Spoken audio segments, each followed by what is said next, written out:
controller came up. We got a couple seconds to wait. It's like a lot of decks can't beat like Genesis Chamber of Meta. Did you drop? Yeah. Where you're like shots. Fuck. I wanted to do commentary. Got him. Okay. All right, we're back live. No idea why it didn't work the first time.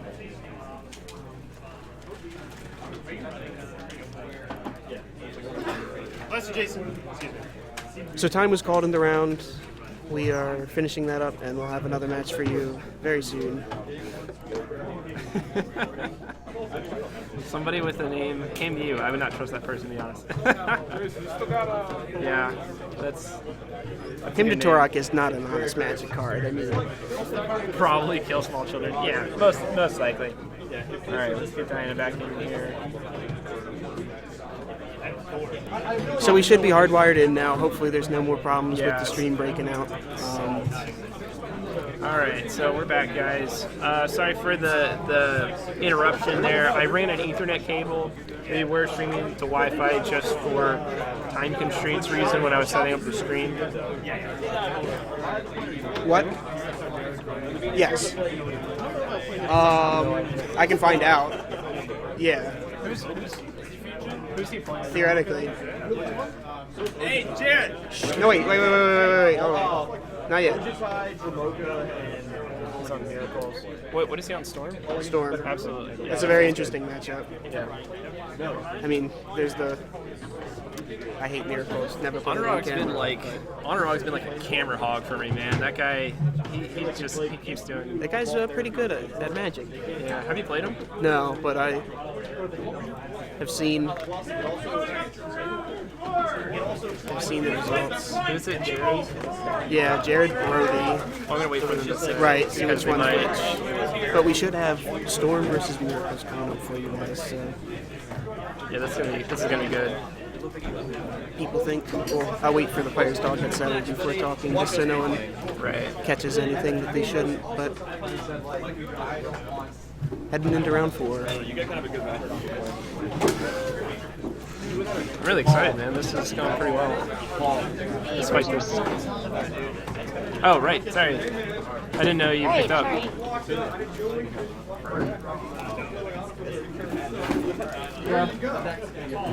Oh, I gotta let them know they need to sign the waiver. I'll be right back, you guys. Oh, sure. Are you on the stream now? Is that like a backup chat? Just commentating. How are you? 3-1? I don't know. There are a lot of you. Good luck. I lost the death race. Let me give you this bad beat stuff. That's a pretty good matchup. Game 1. Right? Therapy. He goes, here's Vile. I therapy. No, court Vile. It's Cullen something. Therapy him. Hit Thalia. He has Canada's main deck. No second lane. No second lane. Top decks is around this. I was going to kill him with Game 2 has Hunter. Game 3, same situation. I probed him. I see he kept a fraudulent one there. Still lose. He still draws the second lane and takes.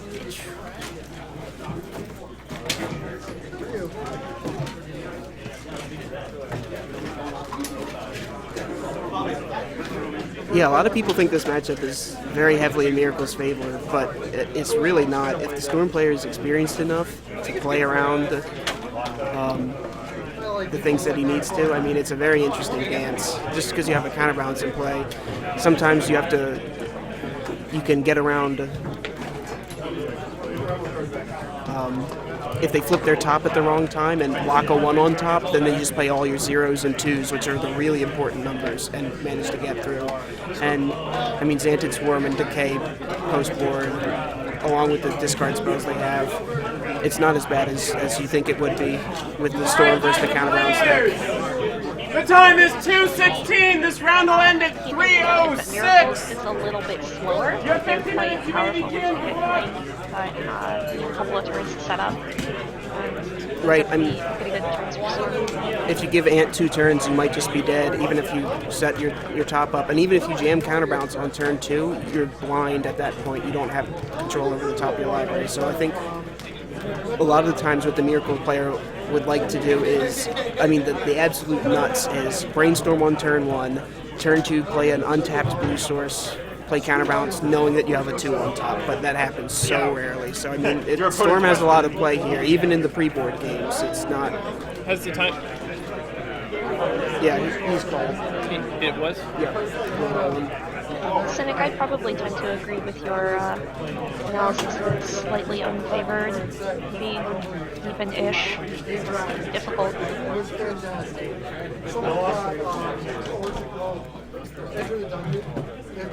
Yeah, Himu, I've got something super spicy that I want to get you guys. I haven't had time to make the request in yet, but we'll get it. But this is going to be interesting. This is a very interesting matchup. How do you spell Jared's last name? Brody, Brody, I believe. Preemptive apologies if that's wrong, but I think that's right. I can check. I guess we can look at deck lists. Yeah, just look for it. John! I know. I'm trying to answer 2 questions.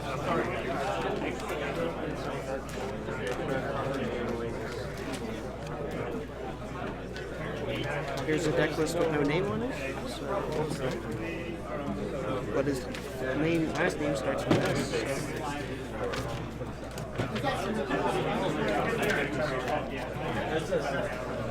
Man, Magic players have terrible handwriting.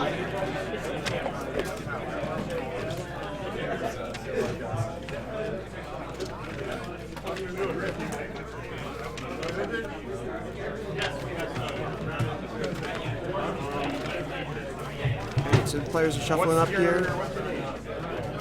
See who's got the first play.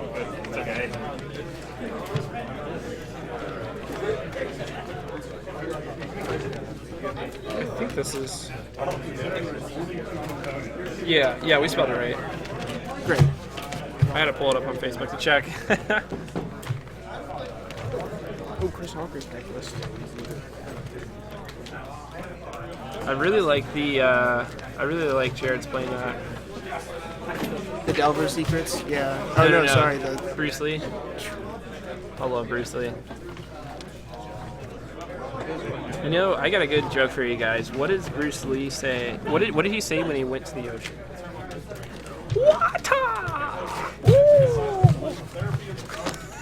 Water! Get out of here, Corey. You're banned. Banned from the stream. Sorry, bud. Who let you commentate, man? What are you doing? Who let this guy in?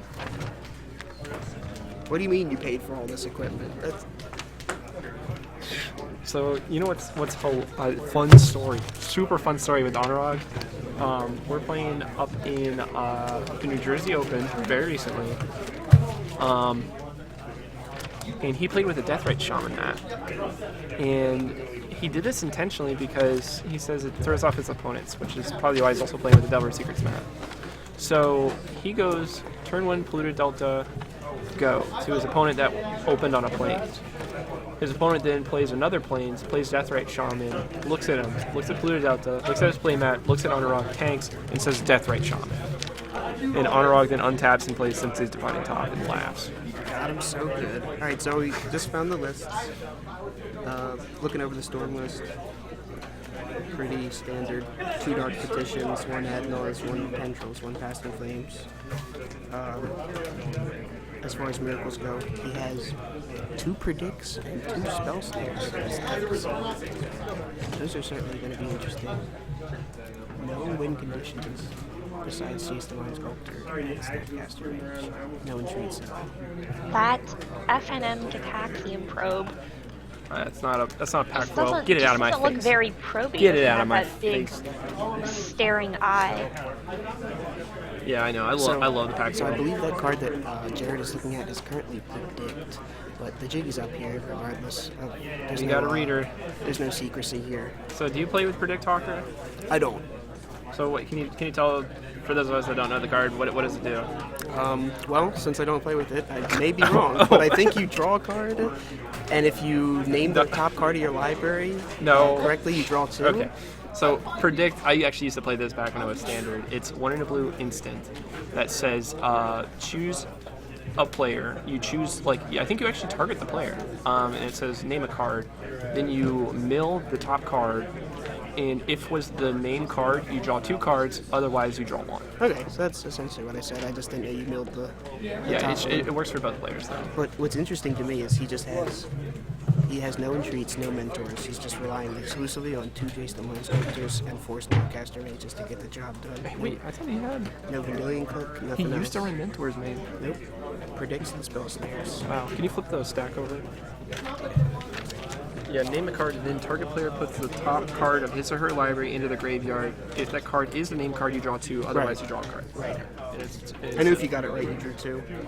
Otherwise, you just draw 1. Yeah, Anuraag's a big. He's a pretty well-known player from the DC area.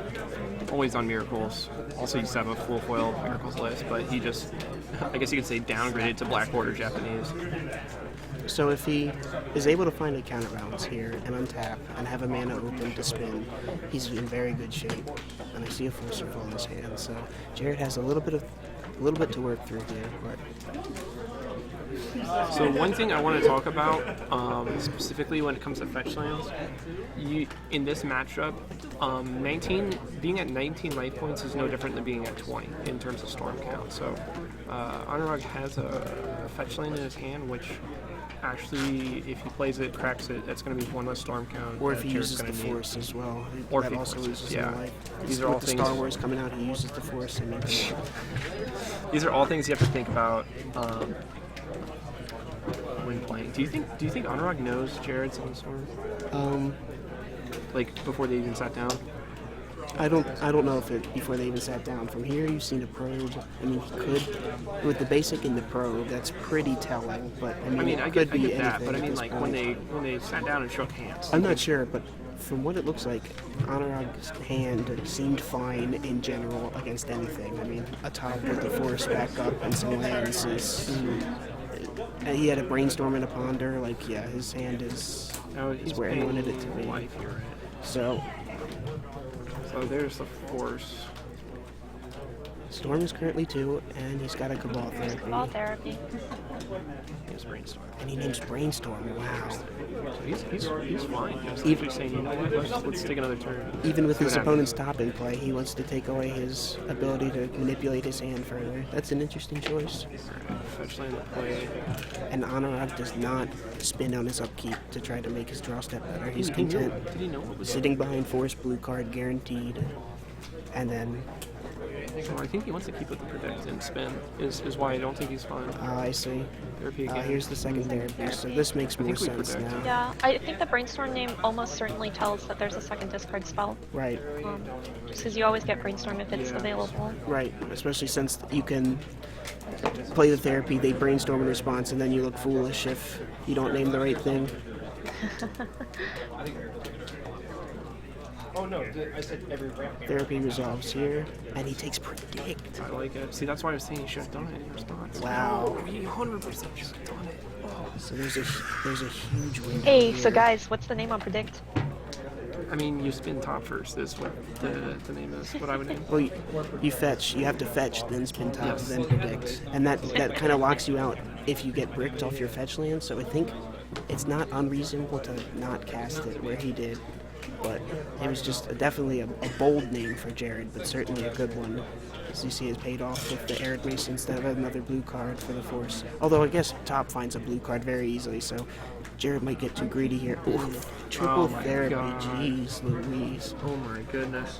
Sweet baby Jesus. You just let this happen, right? I think you Nothing have you to. do. Well, You're just gonna add the storm otherwise. I guess you can spin. you can spin and try to find a blue Try card to find a to draw off top brainstorm. and force, but that's just way Why- worse yeah, than why do that? letting. Because you're down Right. to 2 cards now. You're It down looks a like card. Counterspell Ponder, And you're down a life, which is if I can actually see that relevant. correctly. Floating counterspell on top of your library can be devastating because it might look like shields are down, but if he goes for it here, Anuraag's able to flip That's top. why I don't like spinning there, but play fetch land. You don't like spinning there? What's wrong with spinning? I mean, I don't like spinning Oh, at it his, was- his specific it was moment. I think another he just great let hit. the therapy resolve. Oh, but now he knows. Knowing's half the battle. G.I. Joe. Interesting he did that at sorcery speed, but Yeah, that is actually. I guess was he drawing a mystery card? So if he doesn't do that at sorcery speed, he has 2 fetches and spins to find counterspell off the top. But now doing this, he kind of puts himself in a position where he shields down until he finds something else. I mean, if I'm Jared here, I've gone through as much of your resources as I can. I'm going to try to go for it on my next turn. I don't think I'm going to draw into too many more discard spells, so now's the window. And if Anuraag here is tapped down, he has a Arid Mesa and a mystery card. Whose hand are we asking about? It's Arid Mesa. Oh, It's Arid gotcha. Mesa. And here's Force of Will on top of his library. So he just needs and counterbalance. Okay. Yes. I So he should draw a blue card, leave Force on top. Wow, this is insane. Okay. Was that might have just been counterbalance? You know what he instead does? of He Force of draws the counterbalance. So No. I would draw the Brainstorm. Keep the Force. There's no brainstorm. It's There counterbalance were 3 force. blue cards. It's counterbalance force. Yeah, top. So okay, he did exactly what I wanted. Yeah, so draw the blue card, have the ability to flip the Force off the top, and then if you untap here, you get counterbalance with the fetch land and the spin up. So you're in very strong shape here. But if Jared is able to win through a discard So spell, I like drawing the counterbalance here because if he has the 4th therapy, he's not gonna name that in the blind. no. It looks like he has a duress Well- though. This is And he could probe and try Jared to just draw off has and not know there's 4th. Jared just has so many discard spells, and he has the duress. It's Wow, interesting because is this feels a bit aggressive, but there were enough Well, if he- discard if he spells that goes kept for it coming off here- the top to justify it. Storm 1 or So Storm the 2. magic number is 9 here because Anuraag's at 18. 1, 2, Storm 3. 5 black and blue. 5 mana floating. No, 3. So he gets Passing Flames. Blasting Flames with the black, flashes back both Writs. This is And where that's Storm 6, 7, 8, 9, yep. And, oh no, with only 2 Writs, he is 1 mana short, so he needs to either probe into a mana or get it. or get ad nauseum. But he hasn't played land yet for turn, so although 14 isn't very much, so this is an interesting position here. I mean, Anuraag, I don't think has any outs, so I don't know what the. Even if he finds a Force off the spin, I guess. Let's see. Let me look at his list. What can he get off the spin? If he blind draws, he fetches. He blind draws into precisely spell snare, then that is his out right Or here. brainstorm into Force of Will card. True. Yep. So that's. Wow. It's You gotta play your outs. It's a long shot. He can't spin here. He can't look. He just has to blind draw. He has to believe. This is where all the Yu-Gi-Oh players just start saying hard the cards. It's got to be a miracle. Now we care about Diana's input, so what do you think about what's going on, Diana? Are we on track for the record? Well, All right, Infernal Tutor resolves. Then you just talk over. I wonder what Storm's line is here. Sorry. And he does go for the ad noise. So Storm is currently 6. So Diana, you're the Storm expert here. What does Jared want to see? Off the ad nauseum? A win? Yeah. I So- mean, a combination of rituals, He's got 4 LEDs in the deck still, right? and he has a land for turn as well. So let's see what we flip. And even if he doesn't kill him here, he's riddled his opponent's hand down to so little that he could just stock up for next turn. 13, 12, 8, 9, 7, 6, Wow. 5. It's awkward because He has 2 Dark Petitions. he was Black. playing ad nauseum with so He can actually just little mana. Right. Well, he has a land for turn, and he flipped a Lotus Petal, so currently he has 2 available to him. Is he going to stop here? Yeah, I think he has He to. did stop here. He knows he has 2 Dark Petitions in there still. Right. He has 1. So he's just stocking up for next turn, in theory. And his opponent gets to play top. He's not under any pressure, and I think he can go off again with that, right? Oh, hey, how's it going? What's up?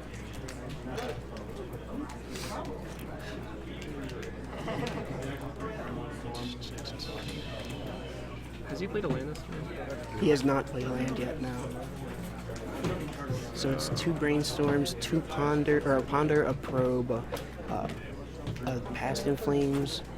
Past in flames gives him a ton of insurance here, because even if his opponent does find a counter spell, he can reload fairly easily. So Storm is 7, casting Preordain. Storm is likely out for this turn, but No, there's nothing to compare to. So I don't know, looks man. like If he you believe in the heart of bottomed the cards, the bulk and took what? That was a brainstorm.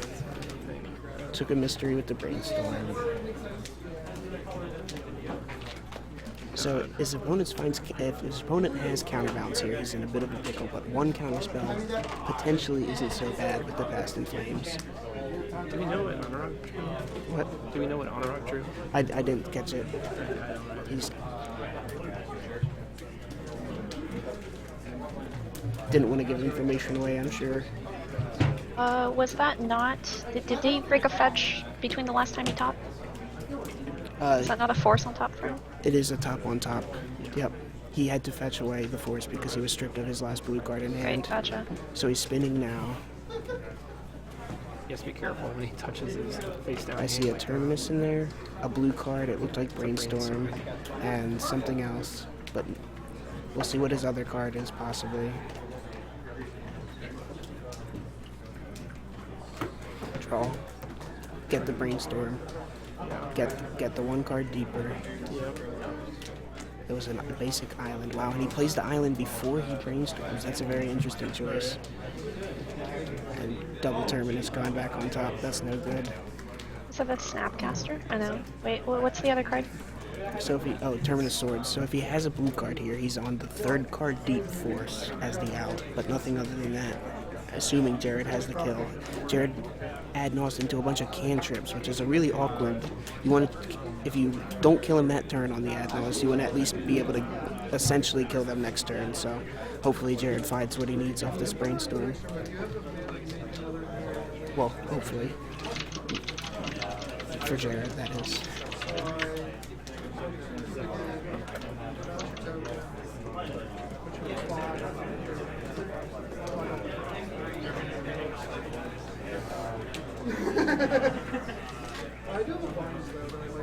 Yeah, so 4 discard spells is way above average, but I mean, still, this matchup isn't as clear cut as as you think it would be. Not over till it's over. I mean, Jared's still got to assemble a win. Here's a brainstorm. Storm is currently 2. Okay, so that was the bulk. He took the bulk off of Preordain and bought him something else? No, That's He interesting. fetched it out with the polluted delta. Oh, gotcha. Okay. Yeah. All right, and here it Looked looks away for a like sec. we might have a ritual. Yep, Storm. He's picking the storm out, so this might be ritual, or this looks like ponder. But still keeping track because there's a lot of live draws. And This one? Backpack down here. Can you? I have a little water bottle on my throat. It's getting on the others.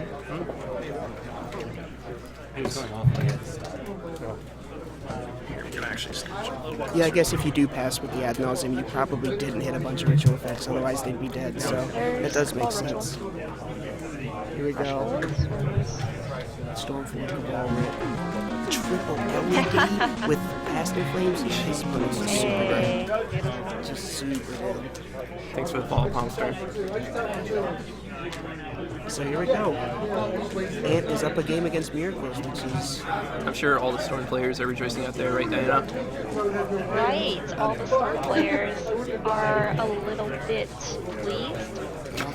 so. Let's go to the sideboards. For Yeah, what do we got? He's Here, I'll got do- 2 Vendilion Click, very good. 2 Pyroblast and a Red Elemental Blast, not so great. I mean, you counter their cantrips, but that doesn't matter so much.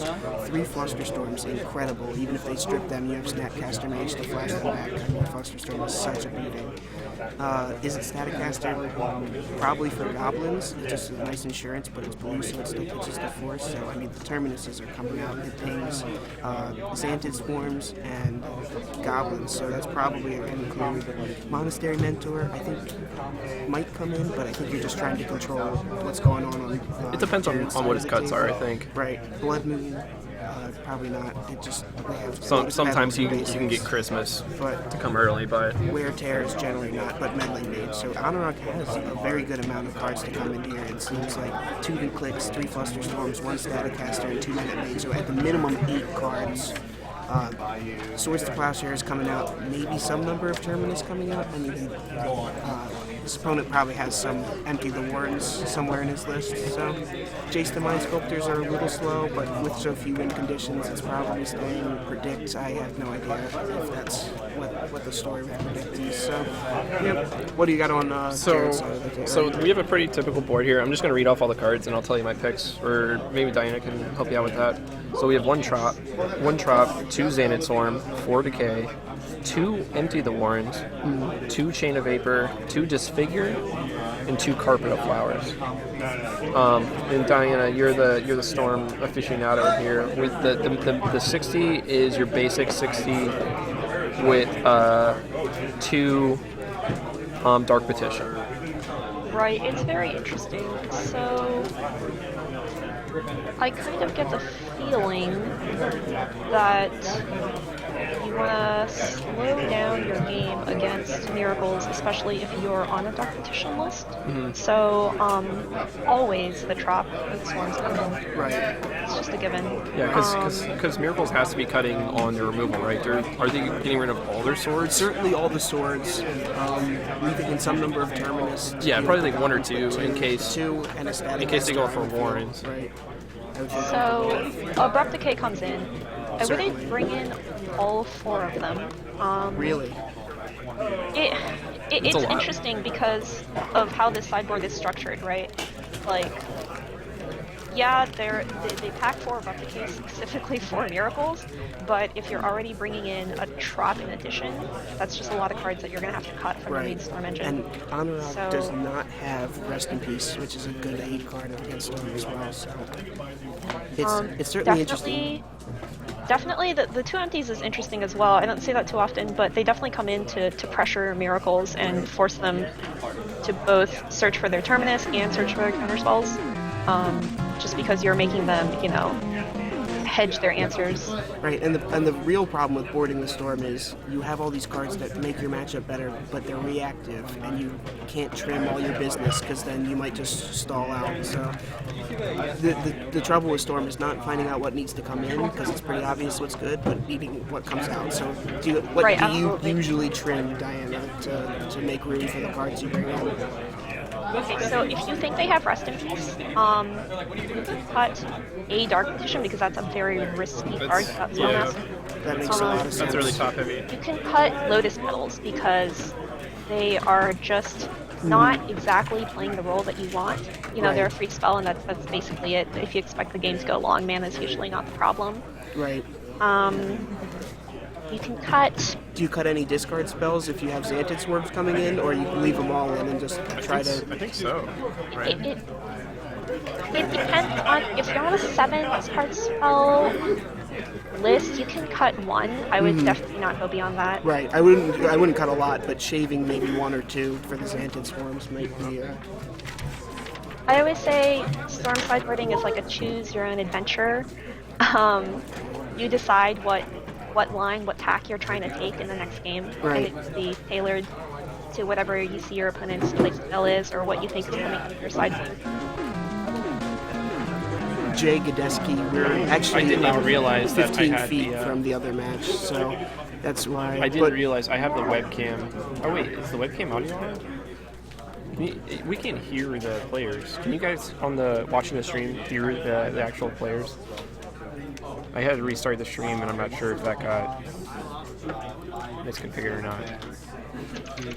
Let me know, by the way, in chat, if one of us is like louder, extremely louder than the other, what we need to do audio-wise to make it better for you guys. Right, we are not so far from them, so we can't talk very loudly.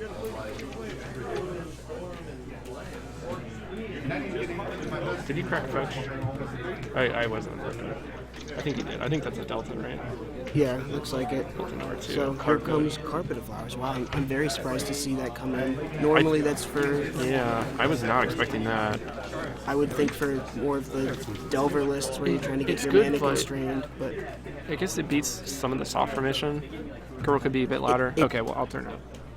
it might be just better than like a Cabal ritual, for instance, where if they have to rest in peace, you look foolish, but this way you just are very, and you can change the color of it, and you're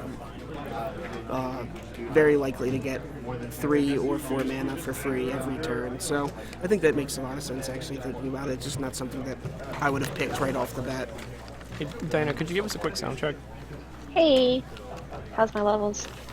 Your levels are leveling up.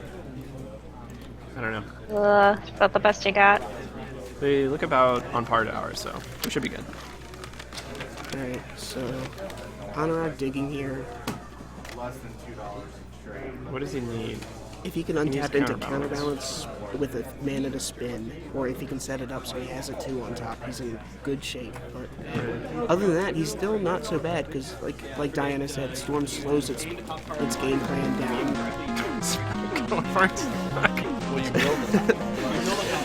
Welcome to That's the an family. interesting choice.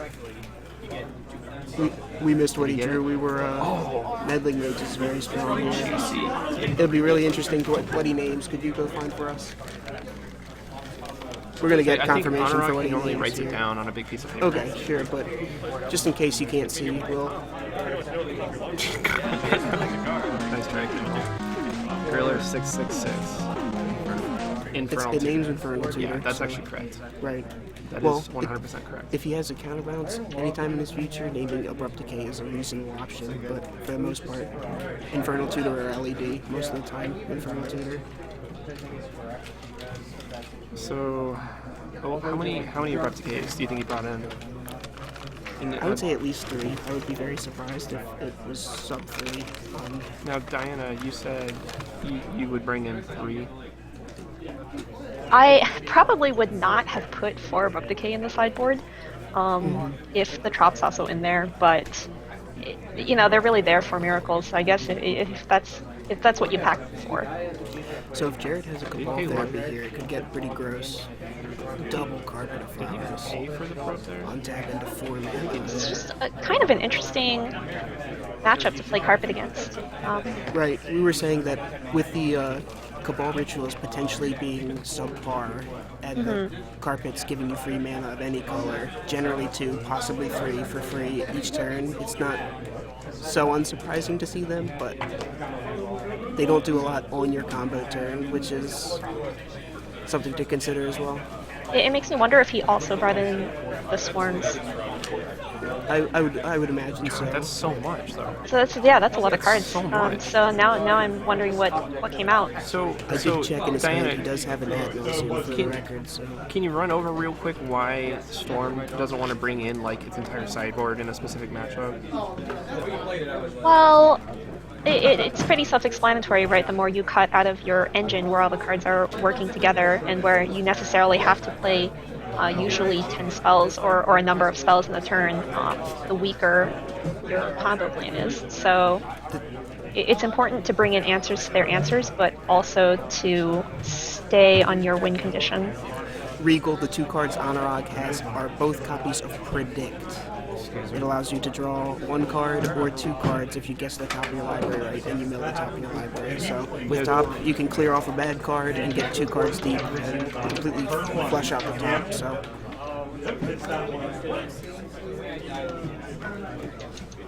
Predict. Digital Psycho, is that a service MTG bot? If you got any info on that, I wouldn't mind hearing about that. So if Jared had found a Cabal Therapy, it would have been pretty interesting because he would have been able to get both Predicts, but Anuraag able to untap with 1 and immediately See sorcery casting speeding? 1. Yeah. Just to Gonna take you for a ride. And claiming Scalding Tarn, just like last game, drawing 2. And then we got a fresh top. So now Jared's Carpets both make 3 each of any color he likes, so he's able to make 6/9 mana without any rituals next turn. I know, buddy. This meddling mage beats. Oh, sorry, dude. Why you don't play Brody? Are you doing food? I can do something for you real quickly. Yeah, if you don't mind, sure. Thank you, close. Whatever you get, it's fine. We're going to probably going to go to an adult. Oh, really? Just whatever's quick. Okay. Whatever you guys want. Did you go to Blaze? Blaze Pizza? Or Pizza? Quiznos. Insane number of stores. The chat is suggesting to change Jared's deck name to Magic Carpet Ride. So, Oh, I get it. Where's the box? Hey, by the way, we spell Aladdin. Is that 2 L's or 1? what? Aladdin. I can answer your question. Is it 2 L's? I think it's 1L, 2 Ds. And here comes the second meddling mage from Anuraag. I think it's IN. I don't know. I don't know. Diana, how the fuck do I spell Aladdin? The E is an I. I thought so. Okay. Double D? Double D and Ed. Second one's on decay. Okay. So yeah, the second meddling mage is on decay, which is what was the backup for the first meddling mage in my mind. So Meddling Mage and Miracles Claw is that's pretty normal out of the board. and now if Anuraag is able to find, wow, Anuraag's hand is stacked here. If he's able to find a counterbalance, he's in very good shape. But Oh, he's got ad nauseum. he does have ad nauseum here, so But he can't ad nauseum decay to kill him. Oh man. but he might just be able to just gas up and kill him. Although if he doesn't really have a ton of life to play with, because if his opponent That's where that carpet mana he is had to coming act, very activate. He activated them both, right? So he had 8 black mana. so now he has So 6 he because has he cast the rest. 6. So there's 2 He has floating. 2 You black. get black off of both of them. Yeah, I'm assuming so because he got 1 D20. Oh, he could have gotten a different color off another one. Yeah, so he has 2 potentially black floating. Well, so the 2 floating don't have to be the same color if the Correct. 2 carpet triggers were solved for different Correct. colors. Yeah. And here's a flip top to see if we can find the Force Will and the Miracle Prey. Claw 1 through 3/7. He's playing with his hand reveal because he just got duressed this turn, so it doesn't make a ton of sense. I mean, we are at Comp REL here, but we're at a local tournament, so it's people are generally pretty fair with that.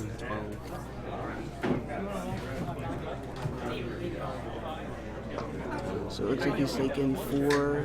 Oh, that's fine. That's our Wow, and he did keep the Dark Petition in, and so he's at 5 when his opponent has 4 power on the board. This is incredibly awkward. He's showing us Swarm and Chain of It. Dude, this But he has Chain of Vapor, he has Dark Petition, and he has Lineside Diamond, so he could be really in business here.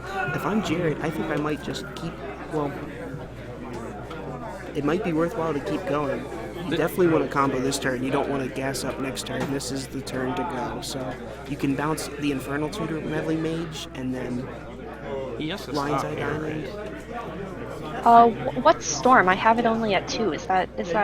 Storm is currently only 2, so that's the Okay. problem really, is finding the Right. spells. Okay. I thought I'd Which miscounted. this is exactly what happens when you overboard it. You can't get to the lethal storm. So he did stop from the ad nauseam. He just played Flooded Yeah. Strand, so here we go. He stopped, which means Dark maybe he Ritual. still has the second one in there, right? Because otherwise he can't go.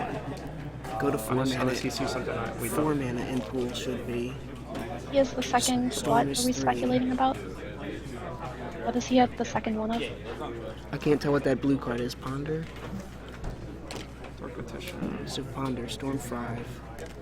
or Storm 4. Oh, sorry, yep. Duress. So he Nauseam, Dark currently Control. has no mana floating, but he'll get 3 from this. So he just goes and gets Past on Flames. Past and Flames should be good enough. Play LED. I'm surprised he didn't. Wait, break- why not just wait? Am I miscounting here? I can't see all the cards very well. I think you just probably get Infernal Tutor. In Meddling Mage's name is Infernal Tutor. Right, but he has Chain of Vapor. Yeah, so he changed the mage. This is maybe Infernal Tutor. You get that's maybe extra Storm as well because Right. of the Line's Eye Diamond. So you Chain Mage, copy, So Chain Line's Eye Diamond. What he could play have done Line's Eye. here is just play 3 of the 1-drop spells, play the Lion's Eye Diamond, then cast Dark Petition and break the LED in response, and that probably gives him enough storm here. He's got it. This is it. Yeah, he should still have enough gas in the tank to win here. Almost certainly. He has another Lionside Diamond in hand, so yeah, he just has more mana than he has room for.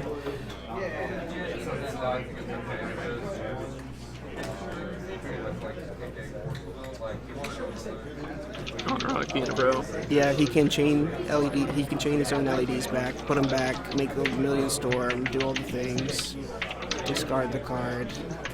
Oh, it looks like we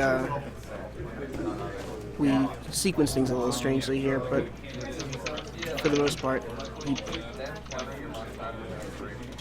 maybe he didn't play the second LED from his hand. Maybe it doesn't matter. It probably doesn't matter. His opponent's just this might be Jared Brody taking it 2-0 against Miracles, but Oh, he was hovering at Jarvis. He wants to make sure he doesn't lose the mind break trap or something, I guess. right. And here it is. That's the handshake. Wow. And so Jared Brody with Storm takes this match 2-0. So there's that Miracles going toe-to-toe with Storm that people were speculating about. It's There's certainly that an matchup interesting in real life. matchup. It's certainly interesting. Well, let's see how Jared boarded, because he's deboarding face though. Right, I'm so actually interested in this. Drop, Swarm, double chain. Like practically the entire side. Yeah, He it's brought in basically- growth chains. Did he bring did in not any abrupt bring decays? in He did not empty. bring in a single abrupt decay. No, I saw some when he was flipping through his Sure. deck. Okay, Yeah, so like, it's 1, 2, 3. Okay. Wow. there's a fourth decay. Wow, and the empty. Oh my That's god. the entire sideboard. That is practically. crazy. There's a few And he kept disfigures in are not in, Dark but Dude, if Anuraag had a rest in peace, So maybe I can't imagine what he trimmed. Lotus Petals, yes. Cabal Rituals, maybe. Discard spells? I mean, what yeah, are you? I Are didn't you just trying see to? many dresses. wow. He kept one dress in. Thanks, Jared, for showing the stream. That's 52 watchers. Wow, that's All crazy. the Cabal rituals. All the petals. Wow. So yeah, I mean, the Basic preordains, Island- yeah, the Basic preordains are Island's good fine. Right. You just swap the Trop out for another land. I'm a big fan of playing the Trop main, but So he boarded out all the Cabal Rituals, the Petals, 3 preordains, an island, an Infernal Tutor. He boarded out an Infernal Tutor. Cheese, bacon. I guess he's just on the fried onions. empty the goblins plan. Empty the goblins, empty the warrens. All right, thanks, man. But it clearly worked for him here, so. No, I don't have any decks on me. Sorry. Storms here are bad. They're not as bad as you think, because imagine a board state where there is a counterbalance, but Anuraag has 7 cards in hand. Then Xanadu Swarm's extremely good. If you jam it turn 1, it really helps. I mean, even just casting your regular spells without threat of them, like your discard spells guaranteed resolving is very strong for you. So like you jam Storm on 1, untap, swing, cast a Brainstorm, duress them, and they can't, tuck their cards back, or they have to do all that preemptively, so. Yeah, there is generally some amount of removal, but most of the time it's Terminus, and that can be awkward, it can be stuck in their hand, or, like, for the most part, all the swords come out, but... So now that I think about it, I guess cutting Cabal Ritual's fine if you're bringing in carpets. Right, that's what I was saying. Because during the like match. you're trading mana source for mana source, right? That's one thing you have to keep in mind anytime you're boarding as a Storm player is like you have to look at your engine and each card that's in each slot. So like when I bring in Xanadu Swarms, I usually cut discard because they're filling a similar role. Right, They're your opponent's preventing hand your doesn't opponent. matter. Yeah, exactly. So you have to keep that in mind anytime you board. Like, you can only take out so many key pieces before your engine really starts to fall apart. So the Petals coming out doesn't surprise me, but The just, double warrants, though. that makes a lot of sense. A lot of Miracles players. I guess you just try to go low, right? you just try to, if on turn 4 or turn 2 you can make 4, 5, 6 yeah. copies of goblins. I mean that's Yeah. turn 1 on the play, on the draw. It's a little worse, but even still, you trim the terminuses. So cool. Yeah, that seems fair. And I played against Diana actually on Friday night when we streamed, and it wasn't on camera, but she emptied, which made me spend resources to answer the board, and then she had cards in hand. So if she has a good combination there, while I'm utilizing my resources to clear the board, she can have it restocked and go off the original game plan of Tendrils Me Out. So it's you're attacking from multiple angles, and they have to have the right half to beat the right half. So Yeah, I as the remember that reactive player, that's a in that disadvantage. case, I actually did follow up with Ad Nauseam, but you had the Force of Will. Right, I had the Nutter Butters. Well, that was a really interesting game. I kind of wanted to Anuraag to take that one so we can go to a game 3. So we can have miracles on camera for the rest of the day. I mean, just nothing but miracles, baby. Hey, where's that Jarvis U feature? Yeah, you know what? Where is Jarvis? I heard he won a Grand Prix, so or something. I see him over there. Jarvis. He's like a race car driver. I don't know. Yeah. Jarvis. Over here. What's your record? I don't know. X something 3. 3-1, you said? Okay. So yeah. Jarvis feature match might be What is he live. playing? Is he playing Miracles? I don't know. I'm gonna go see. You Yeah. mind hold the fort down? Yeah, for sure. Yeah, let's hear from Jarvis.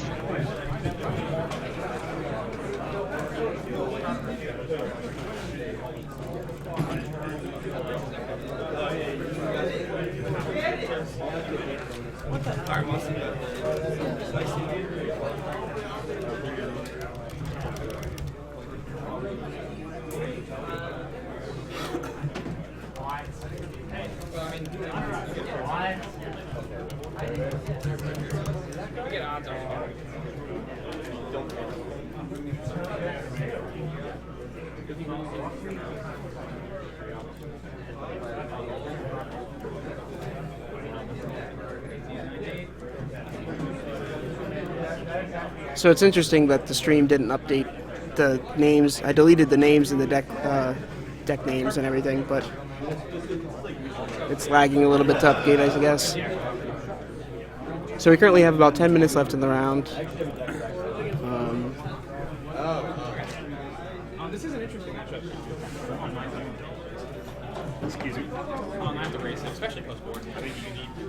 Yeah, around Baltimore, red-green lands is very, very popular, and for a long stretch. Whoa, hold on.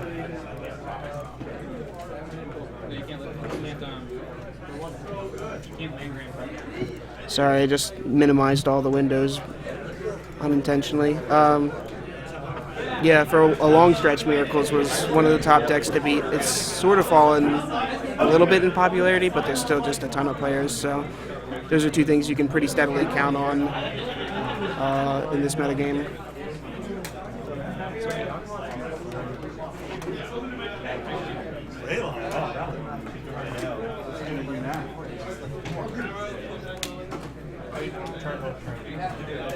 It was a rhetorical question. Wow, that was an amazing draw. Blue-White-Red Delver is a little interesting because you're playing Delver, so you want a ton of instants and sorceries, but with the Stoneforge Mystics, you have the equipment in your deck, so you're kind of like torn two different ways. And I mean, for the most part, it blends, but the Blue-White-Red deck that I really, really liked was the one with counter spells and pyromancers and Stoneforges, but no Delvers. It was more the control route. Back when Dig Through Time was legal, God rest his soul. That deck was pretty sweet. So to update you guys real quick. You guys asked for some spice. I promise some spice. Next round, oof, just wait. I'm not gonna spoil a damn thing. You're gonna love it. I promise. It's coming. So Man. so it's gonna be salty. There Or what? might be What a little kind bit of of salt in the spice. We'll see. what kind of spices? One are we player looking might at? be really salty. We're not sure. I think we're getting some garam masala in here. White Just definitely for does. you goat farts. White definitely does give you the best sideboard tech out of most decks, really. I mean, you get all the Canonist, Rest in Peace, Meddling yeah. Mage. Even So- even in vintage, white sideboard cards are great right now. or in modern, where you don't have any like decks that really have majority white in the main deck. But Where is the it's door like a lot. giveaway? Thanks for the follow, man. We appreciate it. Yeah, man. To answer your question, I don't know where the door giveaway is.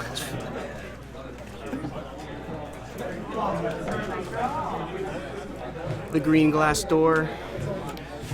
You know what goes through the green glass door, right? Green glass door. Is that a reference? Like to... a bottle can go through the green glass door, but a cup can't. A glass could, though. Oh, okay. They made Yeah. all commentators declare that's a spicy meatball. So Ooh, definitely get a spooky deck. Ooh, definitely. We'll have Reanimator. Spoopy. I think Infect is the spookiest deck I don't know. in the format. What do you think?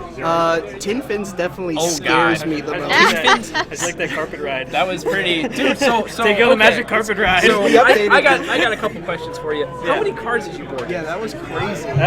13. 13 cards. So my deck The completely disc figures changes were the game. missing. That's I'm it. like no longer looking for a Past in Flames tendril skill. I just want to get a lot of mana, Turn into, like, a overload his control counter deck. spells with like 3 different win cons at once, Okay. and then empty the warrants. So I saw the double Warrens. We had the list, and so Yeah. we pulled it up, and we figured you would probably bring in like some reactive stuff like your Ks. I think I should have brought out more Infernal Tutors Okay. and kept in more mana. Yes. Yeah. Just be. I already have 2 petitions, and I'm bringing in 2 empty the warrants. So Petition is better than Infernal Tutor. No. In the well, But yes. Okay. Against Miracles, Right, in I the think it is post-board better. game here. Okay. Against Miracles, I think Petition is better. Especially when I have something like Carpet of Flowers generating a lot of mana. Right. I can just cast Petition, and if it gets countered, it's fine. I just, Right. next turn I do something else. We were a Whereas bit Infernal curious. Tutor, I can't really do that. I can't draw out counter spells with Infernal Tutor. Right. At first, I wasn't sure about keeping Dark Petition in because the threat of Rest in Peace. Right. I'm jacking that line up, and Right. the That's fact why I that bring out Cabal Rituals. Okay. But how afraid of Rest in Peace can I get? Right, Like, so Cabal Ritual to Carpet of Flowers swap made a lot of sense. Yeah, but, that makes sense. But taking out Infernals before you're taking out Dark Petitions, just to me, just shows no fear of Rest in Peace at all. straight YOLO. Just, so but the thing is, like, I can't empty my hand with a spell like Infernal Tutor. Because if they have top Right. of play and they That's- flip a Force of Will, that's fair. and they're like floating a Force of Will on top, Infernal then like is the a game's great over. My hand's all-in empty card. and it gets countered. Whereas Dark Petition, I'm able to play around that kind of Right, stuff. that makes sense. I like it. okay, that makes a lot of sense. Well, it definitely worked out for you. We updated your deck name to be the Aladdin's edition when you had double carpets out. Yeah. That was pretty sick. So at first I wasn't even convinced that carpet should have been in, but like, Okay. I mean you just proved pretty much everybody wrong. So that was pretty cool. Right. It did a lot of work that game. Also, game 1, man, how many discard spells did you have left in your deck? Because that was pretty nasty. I think 2. I think I cast 1 Duress and 3 Therapy, and I had 2 Duress left in my deck. Yeah. I was actually pretty torn on turn 1 whether or not I should Therapy the Brainstorms. But I was so far away from going off that I figured I'll just hold on might to my as well. discard spells and wait until I'm closer, cast my discard then on the spells that actually stop me from going off, rather than just casting the spells that find me. Right. So when you therapied the Brainstorm when you had Force in hand, and then untapped and immediately therapied again. We assumed that you had them both from the start. Otherwise, it's a pretty. I believe my opening hand had Duress and Therapy, one of each, Right. and I drew with the 2 more Therapies. Which really helps take his action first, and then at the very end, you can clean up his last piece of counter magic. Exactly. Yep. I kind of just hold on to that Duress.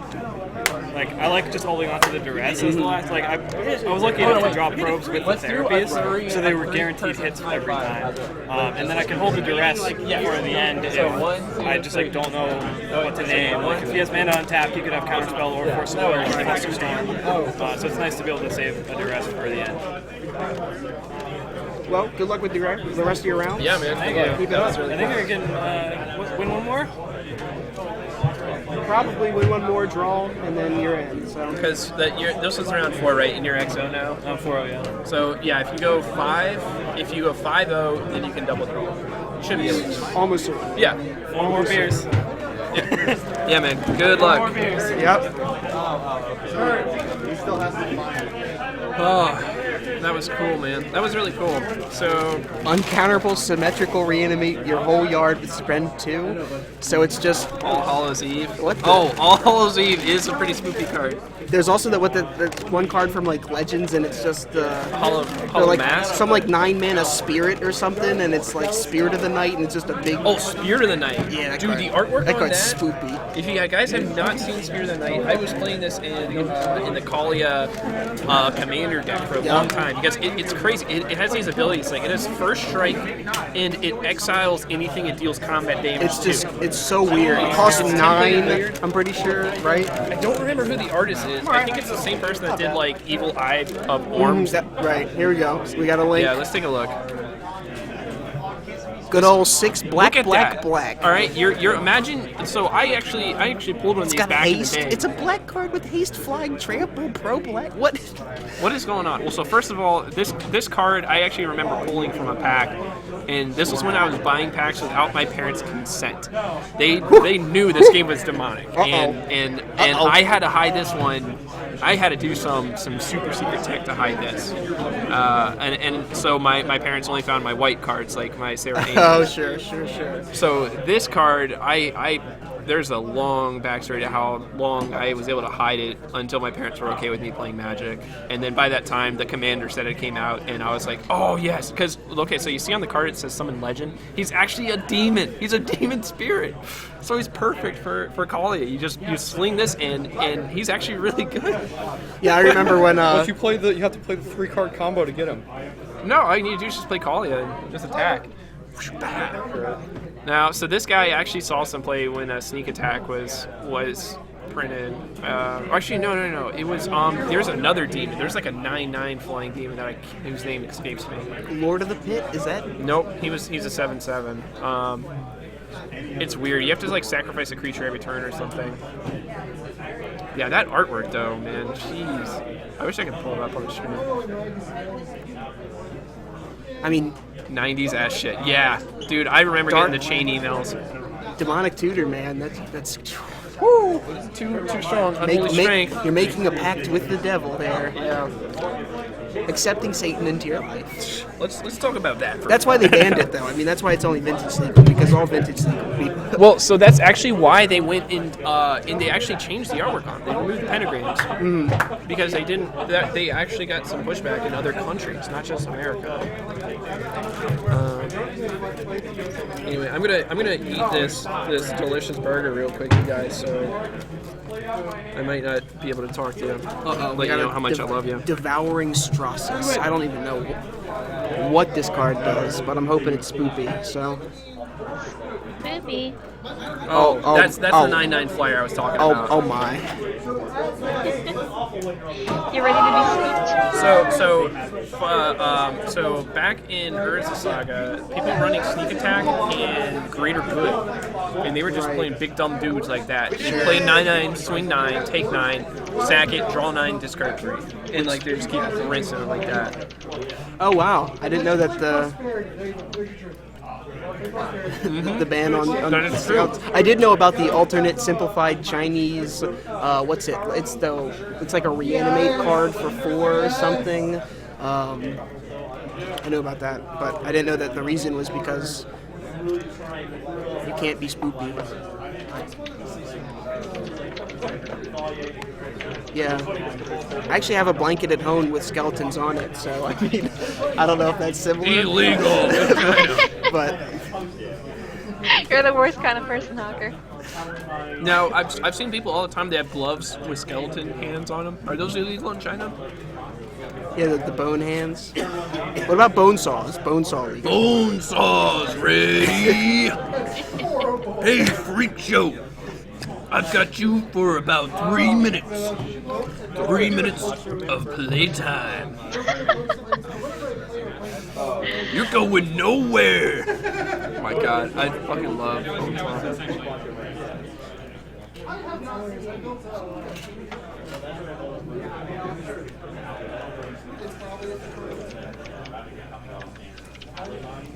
So if you're joining us here, we're 4 rounds deep into the Quest for Power Squabbles tournament that they're running, or MTG First, I guess. Yeah, the first place is a time walk and second place is a time vault. So big stakes. Charity tournament. Every 10 players, they donated $20, I believe. Yep. So, Something like that. so $20 to Make-A-Wish Foundation. Make-A-Wish Foundation, yeah. Had a great turnout. 84, I believe, was the number. Maybe some after. So this is the third. This is the third tournament of this fashion. It's a monthly. So look forward for next month. It's already scheduled. Check their Facebook, MTG First, if you haven't already, because they've already got the event up for the next one. So do not miss out if that's the case. January 10th. It's for a Mox Ruby. Second place is a set of Trops, so you definitely want to be there. I'm waiting for the Black Lotus tournament personally. Right, I'm sure that'll culminate the series. That's the final countdown, man. That's where all the action's going to be.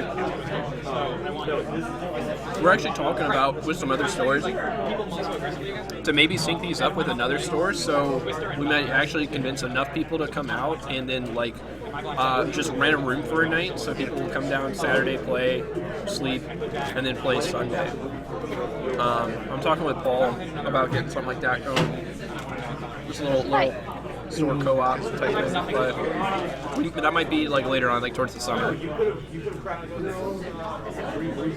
won that matchup? Oh, that's funny. Who won that matchup? Oh, Storm did. Jared Brody took Anuraag 2-0. Just he got rinsed. It wasn't looking good game 2. Quadruple discard spell game 1 was just like, you're dead. And then game 2, it's double carpet. I have so many mana without anything to do. Here's ad nauseam with both 18 carpets floating. It wasn't 18, but... Just Ad fair nauseam, warning. It could, 2 floating and 4 lands on top. You're going to get the feature matches. yeah, Justin told me, fair warning, that I do have some really awful matchups. See, last round you should have... Actually, no, nobody would have enjoyed that. Watching it. I did have the sub read on what the morph was. Didn't So how'd you do it? Stance your face down. Well, that was Okay, nothing. so- Like my game 2 hand was just retarded. But Alright. turn 1 Chalice, turn 2 Trinket Mage Chalice, turn 3 Chalice. All right, so we're featuring you next round, and we promised the viewers Oh, yeah, a don't tell him, surprise. don't tell him. This is my So yeah, line, he's sir. I'm just saying, if I get something like Sneak and Show, it could be real ugly. well, you know. We just heard some pretty telling card names there. Good luck guessing the name of this deck. Oh yeah. The name of the stack? did The that too. archetype. Good luck. Well, you did kill a 2-1. Started in a sense. Yeah. No Hulk. So Spirit was used it's not no in Hulk. Oath. Yep, and then they printed Gristlebrand, the 7/7 life-linking Yawgmoth bargain, and just never looked back. You know, fun fact, that card was actually tested and was originally going to cost 7 mana. Right. Right, actually quite a few players complained about the card design not being pleasingly symmetrical to use 7 everywhere. But It's it like was, Lorthos from Worldwake, I believe. He's an 8/8 octopus for 8 that taps 8 things. What I was upset about is that there weren't 3 more 8s. There were only 5 instances of the word 8 on the card. Like, they needed to have it be... Lorthos and Tidecaller. yeah, so it wasn't a full 8 8s on the 8/8 for 8 with tapping 8. Like, Well, it's actually interesting because the odd mana cost Should have been that the Magic permanents are don't much untap for 8 easier additional to achieve. turns. Like, it's much easier to get to 7 mana than 8. right.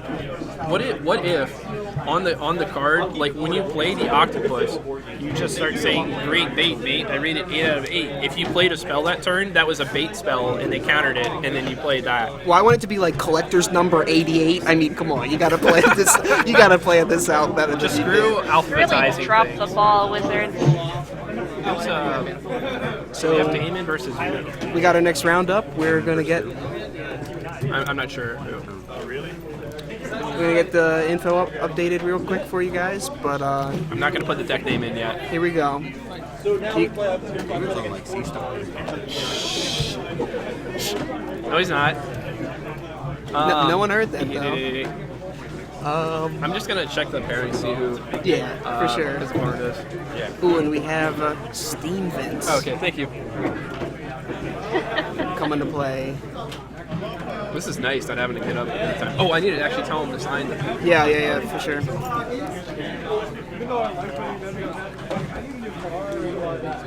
Put in my Who's he playing? paper. Ryan. Like adult thing.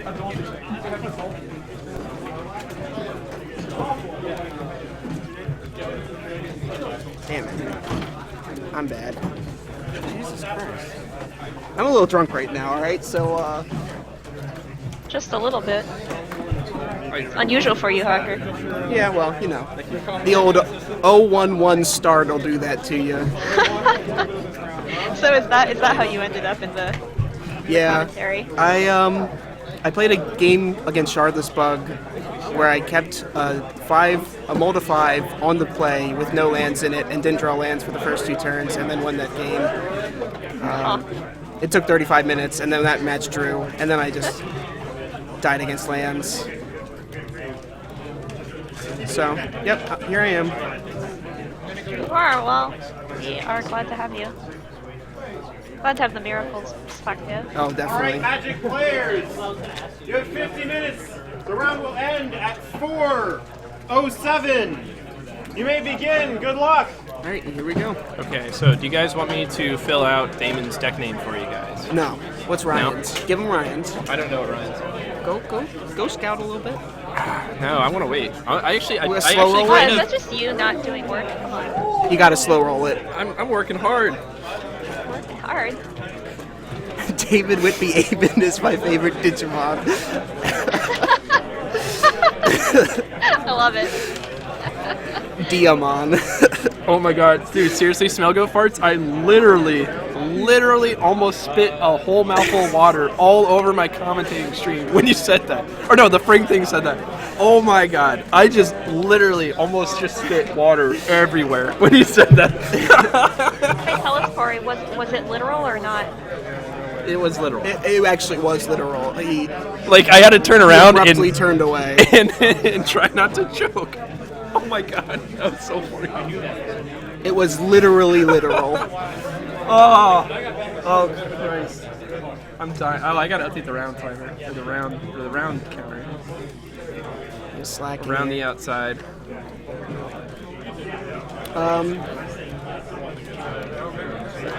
On the stream, do you have a feature that you can add, like, in here what their records are? Will you end up... I can add it. It's gonna be a pain to do it right now. Right. But eventually that's what I'm planning. Just later down the road, yeah. Alright, we gotta... Alright, look at some cards. I see some of them looking blue, but that just may be... A turn 1 welder. Ooh, and we see... What's Is that a card? possibility, Corey, Corey? what's that card on the right there? We got a guess Damon? for turn 1 welder. Is that secret? I think that's a Sea I Drake think it's an omniscience. that we see On which side? on Damon's side. So you asked for Spice, you got Sea Drake. For those of you that don't know, that's a Portal 2 card that is a 4/3 flyer for 3, but you have to bounce 2 lands to your hand.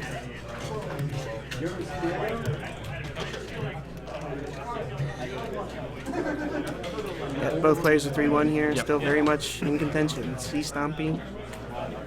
Turns out if you play Chalice in your decks, a lot of the rest of it... Okay, yeah. I was gonna guess see Stompy. Is that it? Okay. He's calling it. He says it's technically Faerie Stompy. It's what it was named 10 years ago. Yeah, I remember he played this deck at the New Jersey Open that wasn't Does it so run? long ago. And I think I saw a Megamorph card in his deck. Yes, there is. So, Is he running Sea Drake? We'll leave the viewers. Yes, he is. He's also running that. Oh, that- Sea Drake. That's what you were saying. I thought you said Sea Drake. And I was like, I don't know that card. It's like Siege Rhino, but It's like blue. Siege Rhino, but it's a rake. And then it makes them discard a card when it enters the battlefield.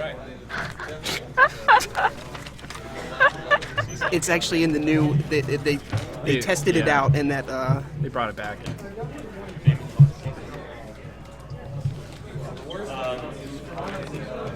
All right, let's see what we got.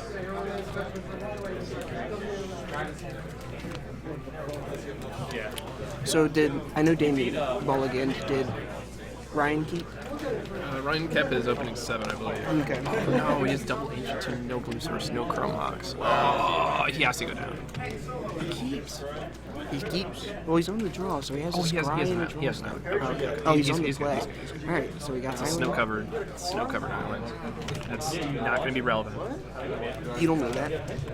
You might gifts and given and want to get Island So snow covered. I talked to Damon earlier today, and he says he and Alex Hatfield have been working on this list night and day for about 2 months now.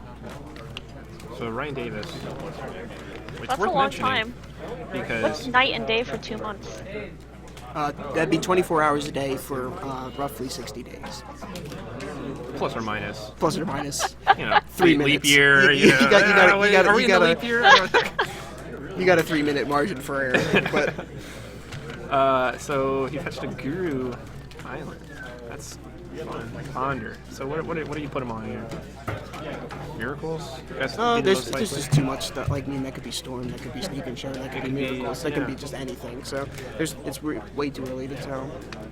Mono Now, blue stacks. Does your estimation change What could be the if mirror? he didn't fetch the island but played it out of his hand? I think I just Not particularly. I mean, even this could be So fucking that's- high tide at this point. Sorry It's for gotta be that. Sneak and Show or Omni Show, right? Well, actually, it's probably Sneak and Show if you drew. I gotta reach Yep, this. and here comes Chalice for 1. He must have drawn because he's the ancient too.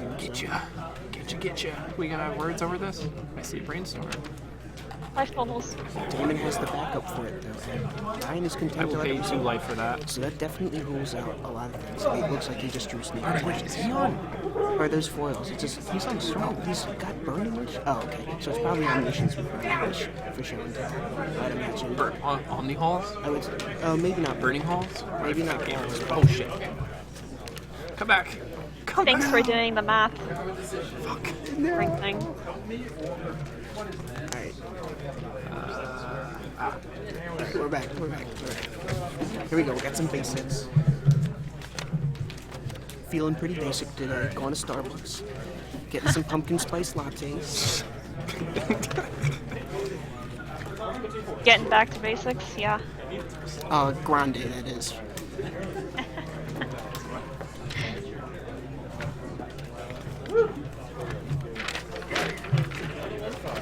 What are we saying Ryan's on?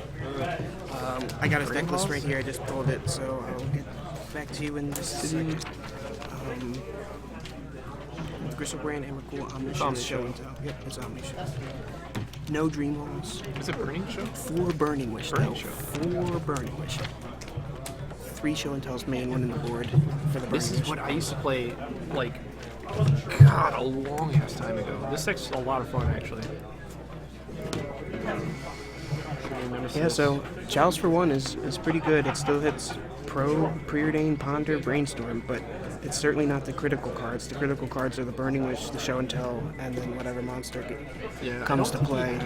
Does he have a show and tell in hand? He doesn't, but he has a City of Traders, so he's wishing for the city. Yeah. Or wishing for the show. He's and then- wishing, yeah, for sure. So, okay, fill me in here, guys. Why does he break Petal instead of tapping the island? He's keeping up Brainstorm, which I think is wrong because... Well, the Petal produces any color mana, so I mean, I don't think it matters. I think his plan is to just go for it this turn no matter what, but I guess theoretically, you would want to keep the Petal. But here we go, here's the city. Radio. Here comes the Show and Tell. Yep, digital, that's me, I'm Bread. Oh, a Stompy. Force pitch 4. What, dude? And let's see if Ryan has anything else. It looks like he's a little short on cards in hand. So. Yeah, he's got a... Oh no, never mind. He's got plenty. So now he has an additional copy of Burning Wish, which shouldn't do too much for him. He has Overmaster, which is interesting. Yeah. If he had waited, he might have been able to Overmaster, but... No, you can't because of Chalice. Oh, Chalice for 1, sure. Grape Shot, Eye of Nowhere. I'm pretty sure that's the Sorcery Speed Boomerang. Dude, this is an old-ass list. Let me see this. Days Undoing, Petals of Insight, and Enter the Infinite. So he has the Enter the Infinite in the board. Okay, so that's still fine. Yep.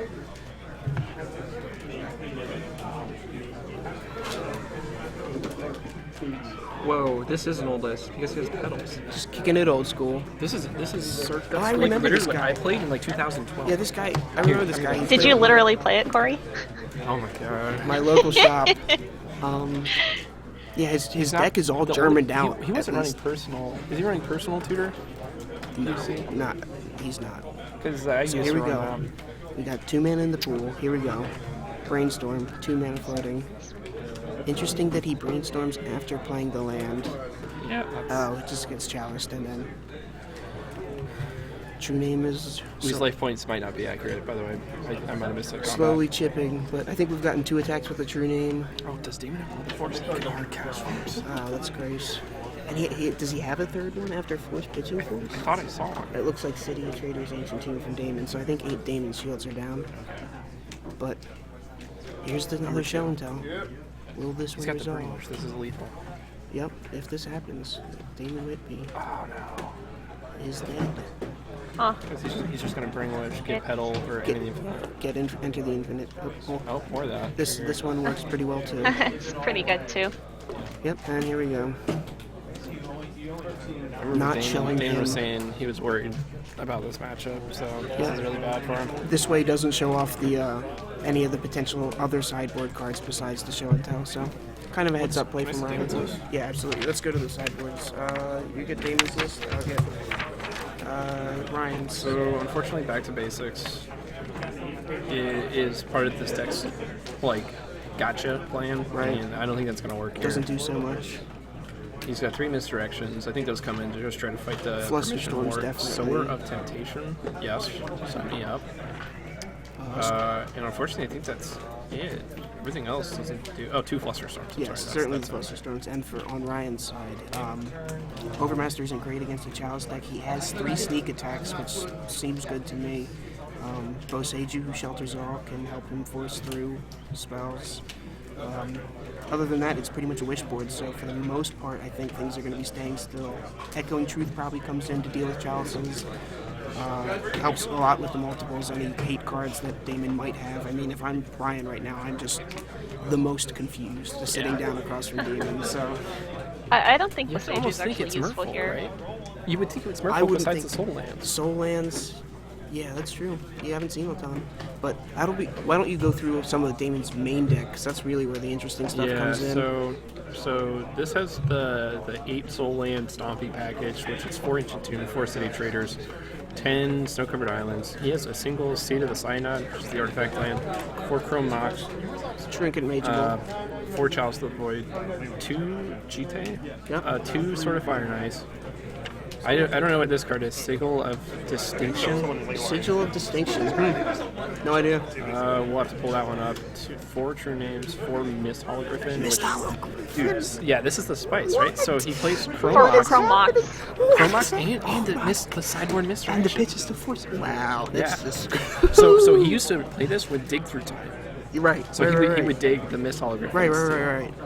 Right. Stratus Dancer. Is that the That's the Megamorph card? Megamorph. I know Yeah. that. He plays the. Alright, let's pull up the sigil here for you guys. It's a card from Alara. X comes into play with X charge counters, gets a charge counter for, or equipped creature gets +1/+1 per charge counter. Equip, So he just puts it on remove True one. Name. He just pays X. That's and puts pretty it on gross True because he Name. has so much mana, but at the end of the game when his opponent's locked out and he's got 4 Soul Lands in play, 2 Soul Lands in play, and some islands. Yeah. So Hangerback Walker. 3 Cloud of Fairies, which are actually interesting in this deck because of the Soul Lands. You can actually ramp off of them. Right. Which is crazy. I watched him go turn 2 in Cloud of Fairies and then ramp into Hangerback Walker. Right. Trinket Mages. Trinket Mage grabs everything. It grabs Trinket Hangerback, Mage. it grabs Chalice, it grabs Chrome Oh, it Mox, grabs the sigil. Land, It grabs the sigil. because it's that's so gross. It grabs the Chrome Mox to pitch the Mist Hologriffin to get you to 4 mana to cast it. 2 Sea Drakes. And Illusory Angel. No, actually.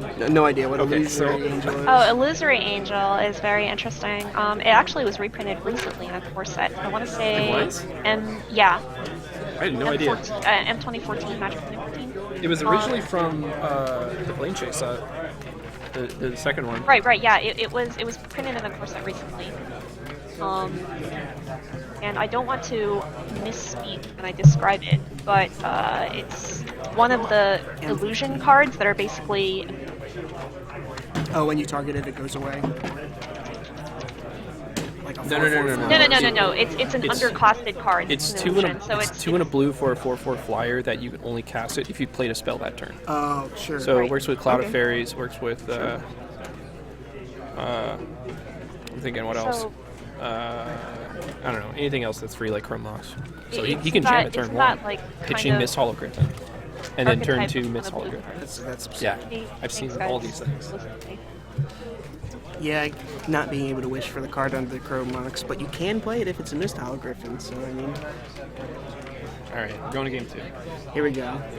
Damon's laying out 7 cards. Taking a look. We see Soul Land, something, pulls his hand back. Looks like there's a force in Ryan's hand, but I just can't see the glare on the cards is a little rough. Yeah, Damon's holding his hand back, so... Right. Slow rolling us.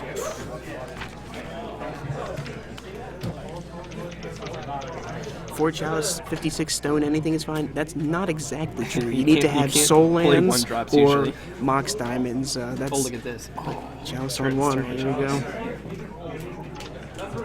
But yeah, I mean, Werewolf Stompy playing Innistrad Werewolves, Goblin Rabble Masters for Goblin Stompy, this like Dragon Stompy. I mean, you could just do nothing. You could play Sneak and Breach and put Inferno Titans into Big- play. big just red. like, Big red. The Chalice deck's Besage. all up. Ooh, that's a good one. That though. Boseiju did come in. So Damon's hand I've is been saying Force, that. Island, Cloud of Fairies. Oh, you can ramp here. So No, he you can can't because the... Oh, yeah, it's okay. cycles it. Yeah. Draws a Yeah, card. because Cloud of Fairies is cycling. Chrome Mox, Island, play land, pass. So he's building up his hand here. He has So a he's Chrome he's. I think that's what he had to think about because you saw him think with his opening hand. He has the turn 1 Chalice, but then he's a little stalled out here. So Well, it looks like he's going to have time because Ryan's open with Boseiju, staring at the Chalice, so... smell goat farts. Ryan actually has a Days Undoing in his sideboard, so we may be seeing some Days Undoing action going here. That would be really dangerous. I guess he has Boseiju, so that might work out. Although I heard there's a Chalice Girapur Ancient Ether Grid deck with Days Undoing, so that's got to be pretty good. Did he have the rates? The Basic How do you Mountain have over it? Island? Why What do you, is? why do you get the Oh, basics? he's Burning Wishing here. He's burning wishing. Yeah, I I mean, mean, he get might that, have Back but to Basics on his radar, but he might just be. Did he see a Wasteland or anything? He might just have another blue source in his hand, and he's comfortable just He playing has a around. lotus petal. Right. So like Wasteland here is just. I mean, granted, it's probably going for Boseiju, but It's 2, right? Boseiju pings for 2, right? When you, Yes. Okay. but if he has another blue source here, it's just take the safe route, get your basics, don't get blown out. You can't tell what the other card is in his hand. Looks like it was, I think that's Illusory Angel. Which you can play So next turn off I think the it makes sense to get Mountain if you have the Scalding Tarn because all of your fetches get blue, but only Scalding Tarn. Like all of your fetches get islands, but only Scalding Tarn gets basic island, basic Mountain. That Sorry. makes a lot of sense. Getting Chantal wants to bring something to the class. Speaking of octopuses, like Lorthos, Show and Tell has a nice tentacle somewhere in there in the box he's bringing. So That might be nice. maybe he's bringing Lorthos, the Tide Caller. I think. I'm pretty sure that's it. So Here we go. this Is this is- an uncounterable Show and Yeah. Tell? Looks like Really I mean, Boseiju doesn't even make regular mana. Damon had expressed before he got on this that Show and Tell decks was a Yeah, fairly good weak point in his this is- strategy. So I think he was hoping to try to dodge an Omniscience comes to play. This seems He's got a Brit off of it. He has a Grizzlebrand in hand. with Gristlebrand in hand, Plays Grizzlebrand, draws 7. you're pretty likely. Sure, Burning Wish is the instant kill here, or Emmerich Bull just takes the next. So can we see about getting a backup match here? Yeah, we'd have to scout it. Okay. Don't want to call this one before it's over, but Yeah, no. it's just looking not very good. strong for Ryan here. So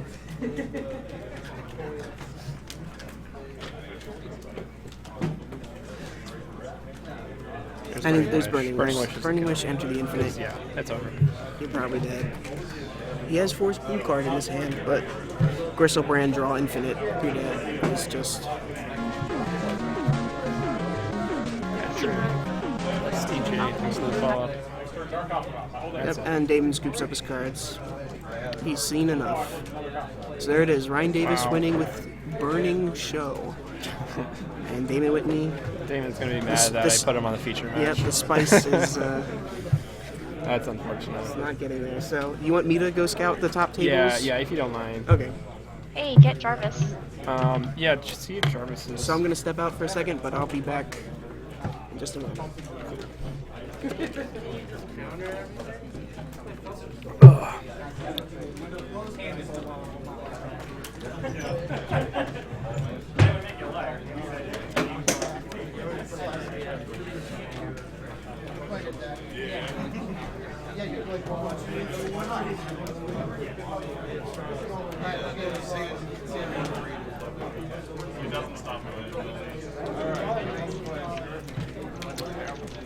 That's unfortunate. What, dude? Hey, what's going on? So currently we have Storm versus Reanimator, Shardless versus some deck with... Well, is anyone going to sideboarding? Not at the moment. Okay. It's I like, don't know it's best to just catch them while they're sideboarding and be like, hey, you guys want to hop on the feature? I'll be on standby, but and then there was Miracles versus Grixis. That's pretty abysmal. Yeah, that one's really bad. We don't want to watch that. But some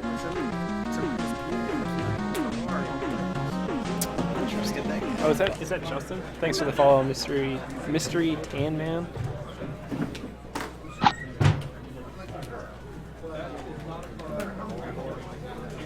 I'm getting a phone call.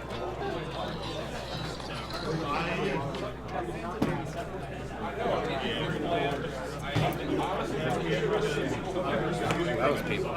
That was really, Damon and I, we were talking too, and he didn't want to play against a show and tell deck. He said it's really bad, and I'm convinced after that.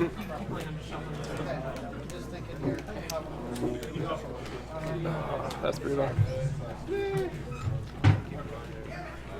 Hey, do you still want me on the stream? Yeah, if you want. Okay. I mean, it's up to you. No, it just feels weird because you don't talk to me at all, so I just... Oh, okay. So what did you think of that brilliant display last round? Thanks. Oh, is that a quote from the IT crowd? Yes. Yeah, that wasn't intentional. You want to jump on? Huh? You want to jump on the mic? No, I don't want to jump on that. Oh. I was like, literally, that was my worst. I had no matchup. idea. Yeah, I had no idea he was on that. Also, it was the old brew of it too. It's the old brew, the burning brew. Yeah, I know, which is right there. Horrible. But I think that's even my worse. Worst matchup. Yeah. I mean, it's not a real thing. But I at least can deal with the creature. Yeah, that's unfortunate. Well, sorry, man. I had no idea what the match was going into, but... I mean, you couldn't change the match. Right. A waste to put it on camera. Yeah, we're looking for another match right now to fill the gap with. You got beat too quick. Well, not only was it my worst possible match, but he went turn one with a Sage, which on top of it. Yeah. Yeah, that's unfortunate. Do you want to go with the site? 831 now. Hey, bye guys. I'm getting out of here. Okay, I'll see you around, Diana. Thanks for hanging with us.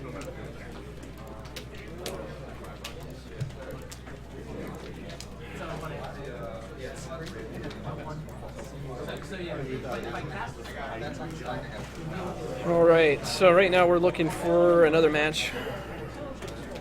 Get on the camera. Worst case scenario, we might actually just grab some guys and say, hey, you want to play some COD Ballard? Hawker.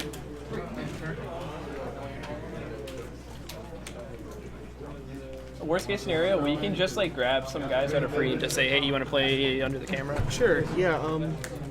Bobby and Jameson are potentially they're in game 2 currently. Okay. And then it looks like I don't know what the some American deck, probably Miracles. He now has Koranos in play. Cut to if you'll ask So, when they're done. Chris.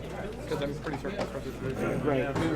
Literally game 3. What is? Do you know what his opponent's on? Shardless versus Miracles. It's Miracles. Okay. Miracles are just like the sideboards. Right. I mean, that's an interesting match.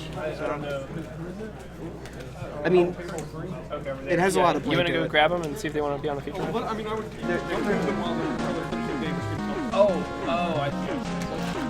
Yeah. If they're playing, then yeah. Thanks for the follow, man.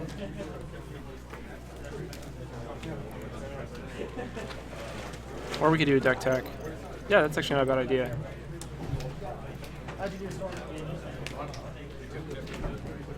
Problem is, I have to actually kill the stream in order to use my mic. Because the commentator's booth is away from the feature match area, so if I do a deck tech, like, Damon's gonna sit next to me. And that's just kind of awkward, because you won't be able to see the cards. But you can see the cards and just won't hear anything. Hey, okay. Yeah, check with Sam though, because Sam was saying earlier that he doesn't want to move people on the feature match, but like we have half an hour.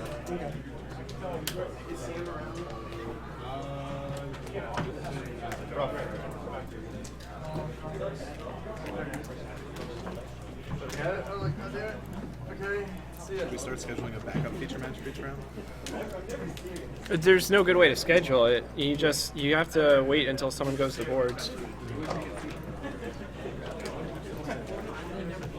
Well, you won't hear a Brainiac because, like I said, there isn't a mic near the feature match area.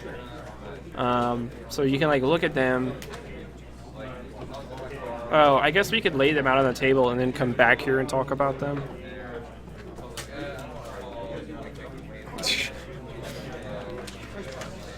Dave Long Deck Tech. He's on Red Green Lands. Surprising everyone. Oh, so they're okay with it? Yep, everyone's good.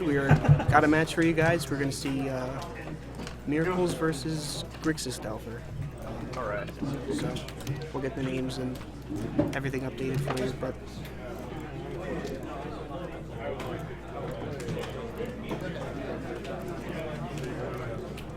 Oh, that is. and they're currently in game 3, so it'll be 1-on-1 Okay. for game wins.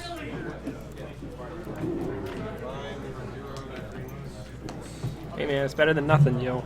And actually, this matchup isn't that boring, in my opinion. Yeah, it's a really interesting matchup because Miracles has the tools to deal with the Delver decks, but sometimes, if the Delver has the right permission and just doesn't let you play at all, you can just get killed before you have a chance to stabilize. I can't remember his You last got names? I don't know their names. Okay.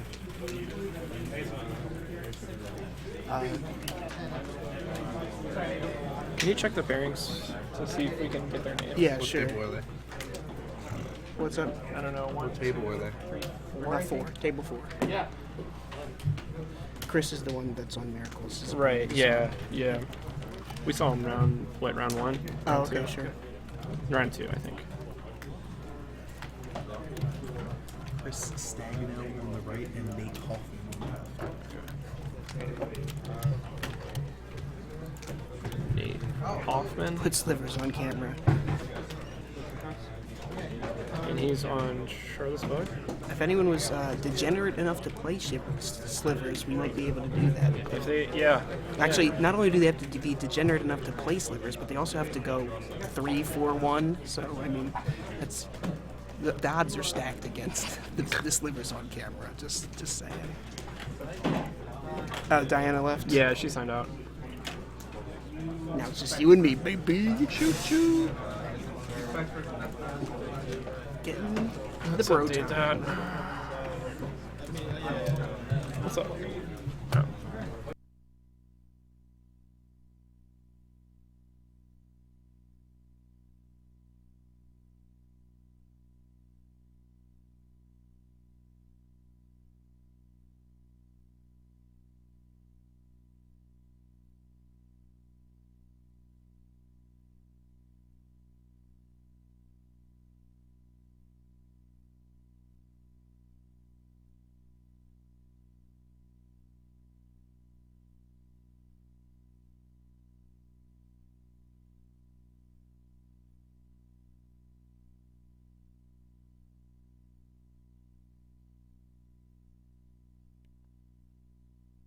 Yeah, it's a pantyhose. All right, sorry about that, guys. We got to talk to the judge here. And yeah, anytime for the record, anytime we go on mute, we're probably talking to the judge.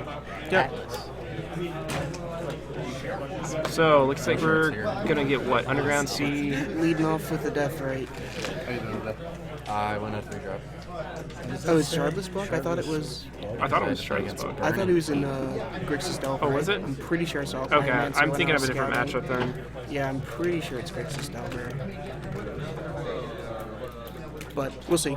Certainly, this opening could be either one. So, True Name Nemesis is in the deck, as well as an Abrupt Decay in hand, Brainstorm, Fetch Land. So, Nate's hand's pretty good.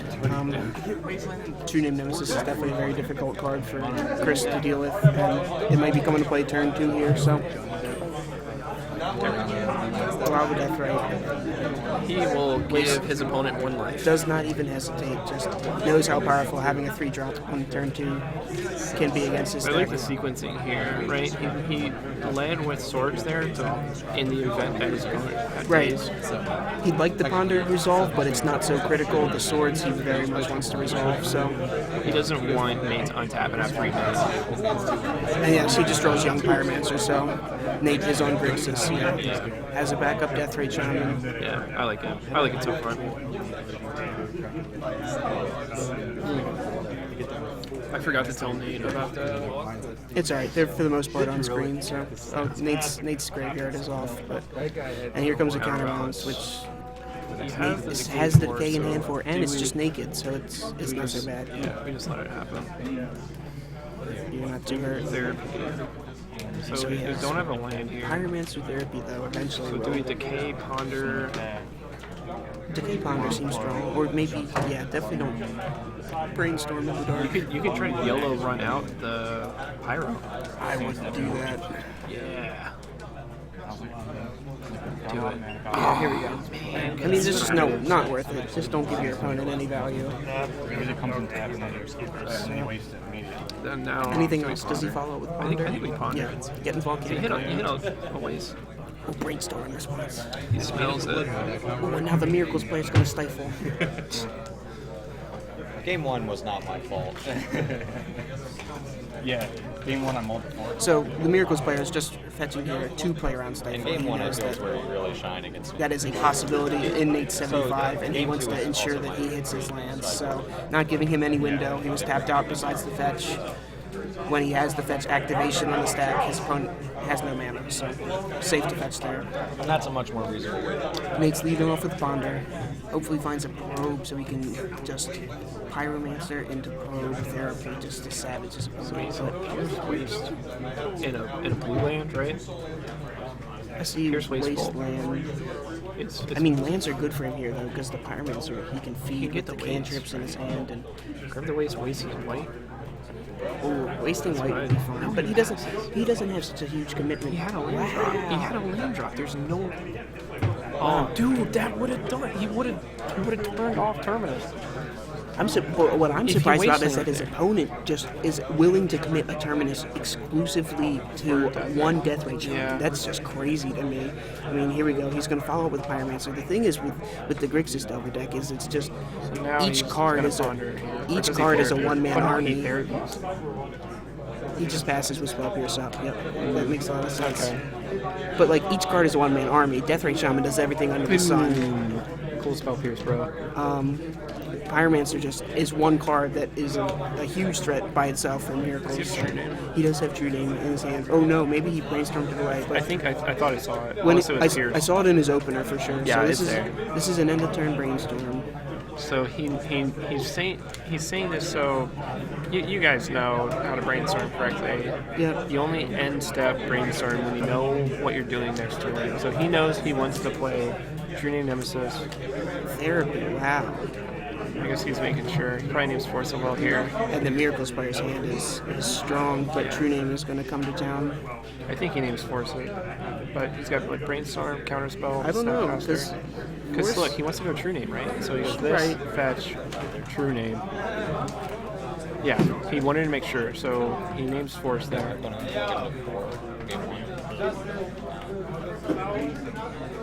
I'm 3-2. So this is interesting. Now this is definitely one Terminus is already out of Chris's deck. So Chris yes. could get to And if a he gets Supreme to, Bird. if he gets to 6 mana, he can Snapcaster Mage for And so this is why it's great that Nate sequenced his creatures the way he did. I mean, he had to deal with one Deathrite and then deal with one Pyromancer and now True Name, which is probably the hardest of them all to interact with. Chris just brainstormed into Terminus here, so he's gonna obviously put that back. And it looks like he has Jason Mind Sculptor in his hand as well. And a Monastery Mentor. So he probably won't just run the Jace out. If he does, he'll Fate Seal. But He's gonna sit probably Terminus next turn with Counterspell backup. yeah, Terminus is certainly going on top with Counterspell backup. Although his opponent does know about the Counterspell from the therapy, so if he wants to throw away an auxiliary creature, But it'll beat whatever kind of permission he thinks Nate has. right? And if you're Nate, you might not be too worried because your opponent just brainstormed, didn't have a fetch, so theoretically locked. Wow, and he counterspells the Ponder. That's interesting. Aggressively. And he's going to get punished for it. Just gets spell pierced. Yep. I guess it almost doesn't really matter when he goes to Terminus. I guess maybe he thinks there's a therapy in there. maybe he thinks just because his opponent knows it's in his hand with the therapy, it's not worth so much. So countering his cantrip to make sure that this is his only action. And here we do see the follow-up therapy. He knows he has a brainstorm, right? Or Named Snapcaster. He knew that was there. And he sees Jace. Jace Mentor. Waste Waste on you Tundra. white. Take you off Jace mana. Go. So the Miracles is very well positioned here at this point. He has a potential brick on his draw step since he didn't find a land the turn before, but and deck fading. Wow. Just off the top. I mean, his opponent had nothing but a land. He knew that was there though because he pondered. Oh no! Oh yes, Ponder did resolve. Yep. +1, likely pitching Discard a land and something else. It looked like he found a Ponder. I think that might have been what he keeps. And here comes Monastery Mentor to. Ooh. Oh, yeah, there we go. That works. I thought you were giving me a drink, and I was like, oh, thank you.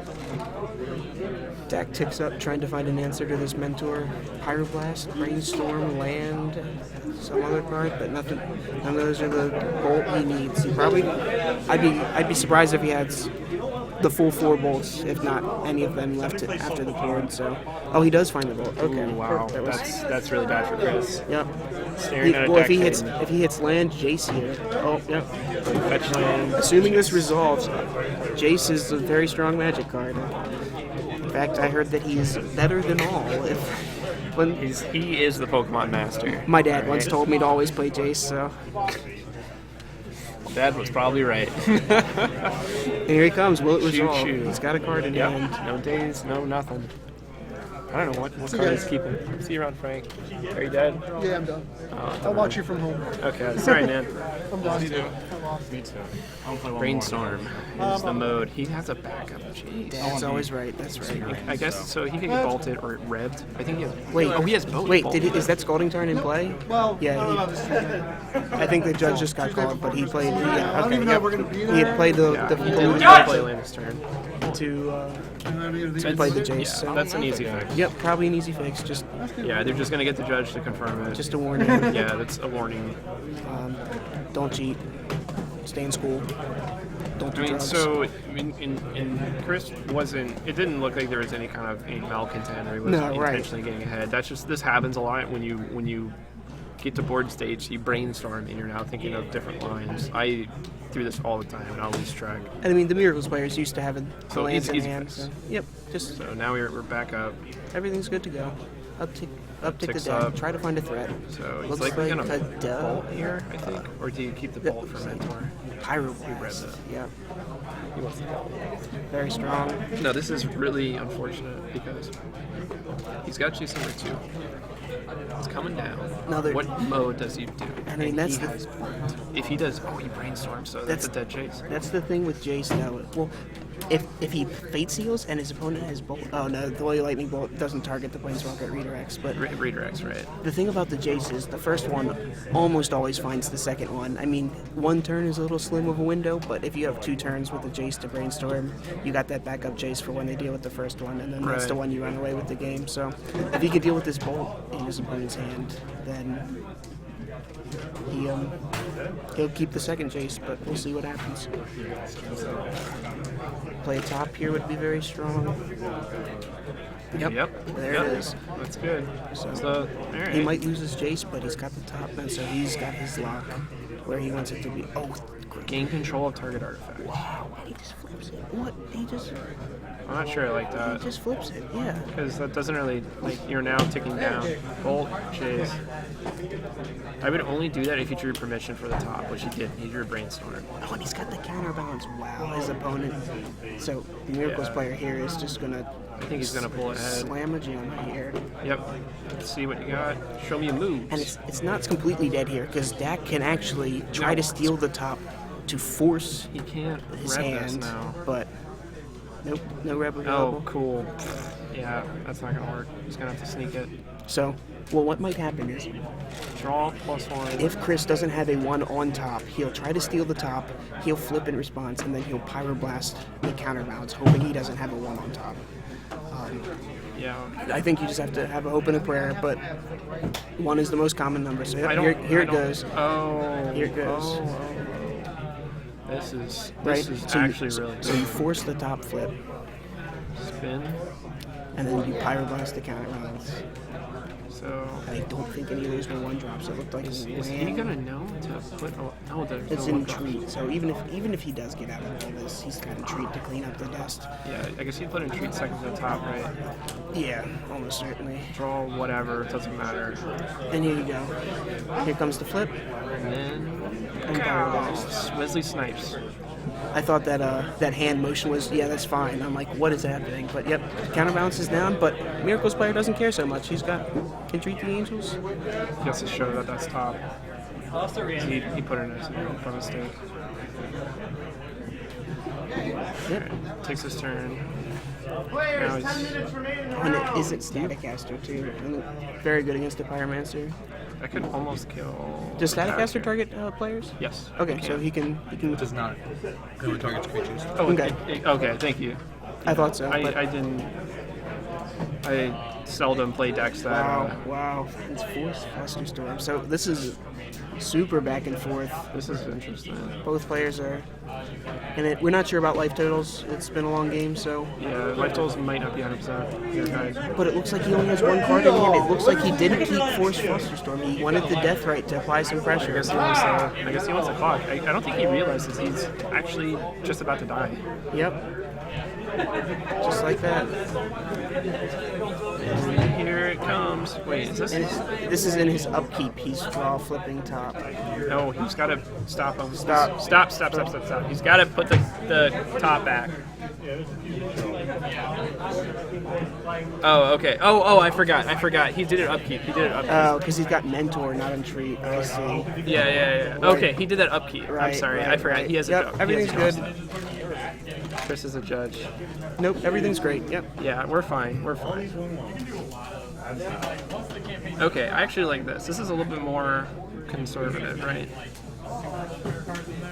No cheats. Everything's cool. Got a Mentor, got a top. Going up. So, young peasy. I think we're about to enter the Yep, that is Young war Pyromancer. of what's the best token generator. But My well, money's on Mentor. Mentor is certainly better, but Yeah. Chris has his Staticaster in his hand anyway, so for the most part, Mentor or Ooh, Pyromancer's yeah, not going to get too out of check because Pyromancer will come and So, sweep it is up. he gonna top here on upkeep again? Just to make sure, just to make sure he's got a spell so he can trigger prowess. He needs to be careful how he sequences that. Like, I guess as long as he's verbally, Right. saying like, I'll put it on top, draw a step. Yep. We might not actually be hearing this. That's attack for 5. Now here's gonna brainstorm. Now, And then I think you flash the Staticaster in right now. Right now? Don't let him get anything to do with it. yeah, while the getting's good, right? Yep, get the Pyromancer right off the table. While the And now, getting's good. now Brainstorm's fine. Doesn't matter. Brainstorm all you want. Because you still can't get enough power to kill the Mentor. Yeah, you're right. No free spells. Because if you play it then, do you give him a chance to daze or just force, or no, actually not even force, but you give him a chance, and why take the risk? He's taking it.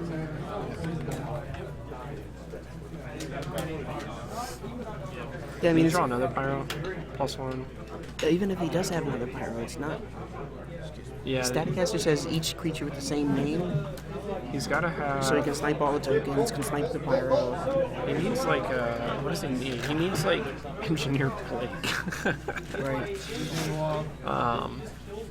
He needs something. He's gotta look at his Assuming Chris draws nothing but this top for the rest of the game, his damage grows by 2 per turn, so he's still having a very formidable threat here, even with just what he has right now. It doesn't matter what the top of his deck is. So, here comes the second Pyromancer to play.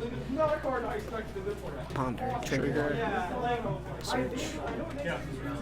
Force is a little late to the show. That's a snap shuffle. Land, force, land, yep.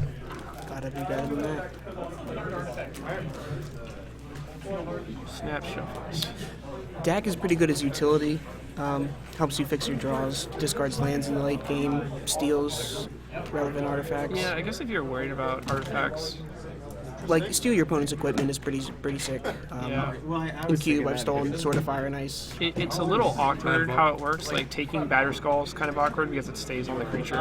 Right. You know, that's a little weird, but... But as soon as you can re-equip. It's much better for things like Sword and Jitay. So he cracked a fetch to searching.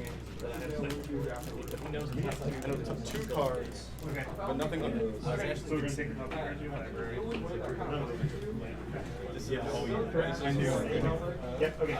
So what do you just put Entreat on top? I'd be surprised, honestly. Yeah, I would be surprised. I think that you just roll with what you have. Yeah, I mean, you have the live Staticaster. But here we go. No, okay. So put down on top, draw step. Yep. Yeah, that's fine. Okay, so now, yeah, Chris is now, he's sequencing his things to make it easy. Dak against Miracles? Yeah, I guess. It's just for the filtering. Right. Kill your tokens. I'm not sure. Oh, I guess so he can't block immediately. So he can gang block the Mentor here, but that's a losing proposition because he loses both his creatures. Yeah. I mean, does he have any cards in hand? He has 1 card in his hand. All right, here we go. I mean, Chris. No, Chris is Hellbent. Okay, So here comes he's got a 1-drop on top. He could activate top, play a spell. No, he doesn't have that. So you just I would have tried to crack a fetch, find a swords or something, but yeah, I guess you're just you're just so far ahead. You have the Staticaster and 3 monks. Also, it's worth noting he's not even trying to go against Dak. Draw. Look at this. He's gonna entreat now. Choo choo. Yep. All aboard the hype train. Now, does he crack fetch here, or does he want to keep the top? Absolutely keep the top. Like, Entreat for 2. 2 angels against this deck would be enough. 1 angel against this deck would be enough, but 3 for 3. 3 this way plays around spell pierces and stuff and all that. So, but you definitely want to untap Trigger the top. prowess. Oh yeah, definitely trigger prowess. Getcha. Oh, he missed it. He missed it. And he draws the force.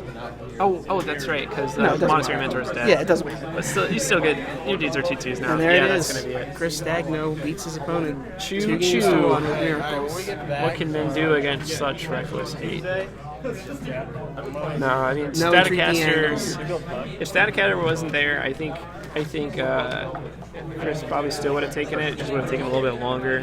Double Pyromancer definitely could have been a problem, though. I mean, I think that he has to attack with his Mentor far less aggressively, but he probably still generates enough. So Nate showed us that he can still stay in the game by just generating enough dudes, and then like if he has enough power on board, then Chris might actually have to keep his Mentor back so it actually doesn't die. Yep. And that just gives Nate time to draw a card, play a spell, Even +1 if deck, target me. Nate just keeps a blue mana open and a card in his hand. You have to respect the fear of. Even if it's a brick, you still have to just anticipate that there's something there. Yep. Because he's shown us that he's willing to take off the immediate value of playing those 1-drops on his turn for later. Which I almost think might not be 100% correct, because you might want to actually just sit I think you have to be the beatdown, right, and just go ham in this matchup. For its side, the Grixis Delver side. Yeah. It's an interesting balance because you put too many resources on the board and an early terminus ends your round, but you go too late and the Miracles player is just so hardly favored. So, like, you saw that I liked the way he played it, where he had one threat, you terminus it, one threat, you Supreme Verdict it, true name Nemesis, but Chris just had the terminus into you have no threats, I have a Jace, and just ran away with it from there. Terminus Supreme Verdicts. Yep, just terminus Supreme Verdict terminus was just too hard to deal with for the Delver deck. So. I mean, hardly any decks can really bounce back from that. But it's definitely a fine balance to walk where you don't want to commit with too many resources to get blown out, but you can't go too late either. Yeah, I didn't see any glaring things. The only thing I probably would have done different if I was Nate is I probably would have therapied the turn I play Young Pyromancer. Just because the value is just so good, man. Just put him on nothing, I think did he have a brainstorm in his hand? I think he did that instead. I don't know. Yeah, he kept up brainstorm. Is what he wound up doing. But which I think was better. It just I don't know the actually I don't know the deck lists, but that's fine. Yeah, that's still a good game. Certainly better than staring at a playmat for sure. For all you Miracles haters, so you still got to see some legacy. So.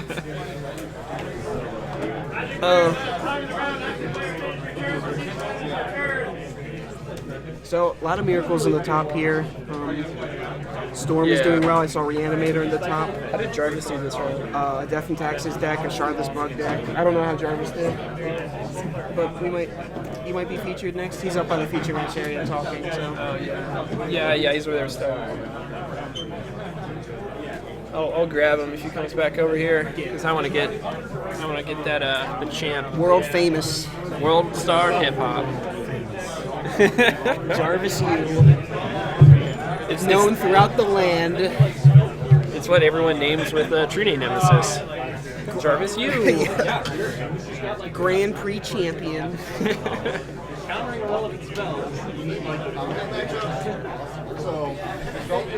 This is the Wheel of Jarvis. Yeah. Wheel of Jarvis. That was certainly. I wanted to. Is it you get tickled by him or you get to tickle him? You get to tickle him as It's one of the things. You have to give him $5 is another. Yeah, I like that.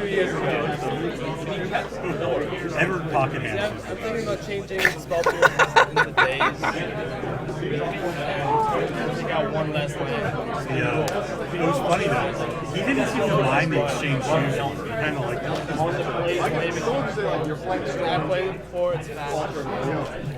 Every format needs a control deck, yeah. I feel like in Modern is the one with the least amount of a true control deck. I mean, there's the blue-white with Colonnades and Mana Leaks, but that's not so popular. I mean, it's just mostly mid-range and twin combo. And oh my God, Kevin's hopping in. Oh my God, they're playing Vintage. What Jarvis? What's your score? Did you win last round? Okay, let's get Jarvis up there. Why you? Talk about Modern? Yeah, I don't really play a lot of Modern. I play mostly Legacy because I'm a snob. Soul Ring. And it's strictly better. Recall and response.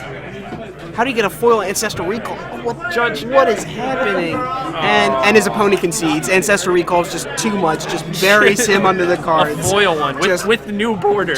Oh man, just can't bounce back. It's already over.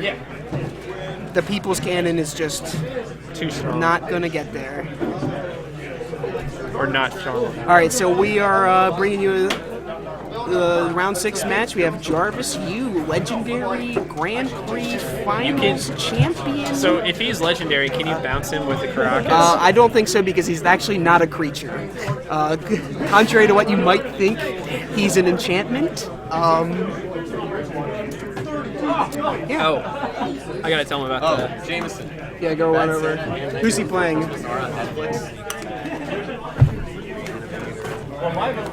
So we have Jarvis U versus. But that's just painful to watch. Who's he playing? Can you see? Great for banter. That's the whole point. It still hurts to watch. And Bad Santa's just awesome. Got some spicy legal action going on, signing some waivers, making sure everyone's good to go.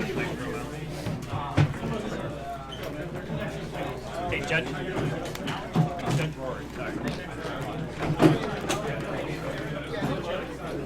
Classic pink sleeves for Jarvis, just never plays anything but them.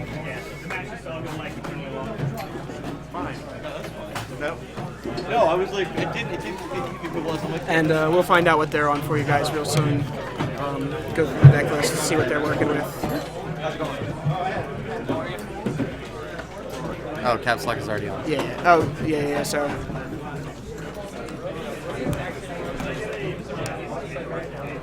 So Jarvis is on. The Old Faithful got lands going for him. Chris Muller. Oh, okay. Yep, he's playing Shardless. Yep.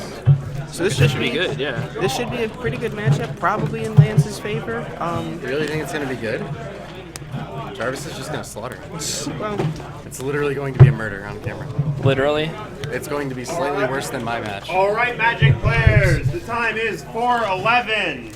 Your round will end at 1 minute after 5. You have 50 minutes. You may begin. Good luck. Yeah, I guess Shardless is probably a better matchup for Jarvis than even Bugdelver would be, just because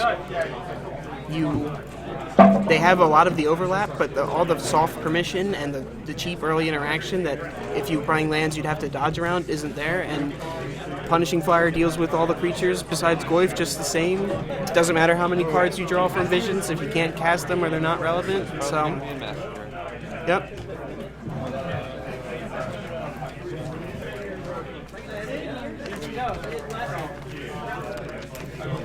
But, we've been surprised before. We saw Grixis Delver sneak a win over lands, so it's not... That is true. Nothing's ever locked. It's not over till it's over.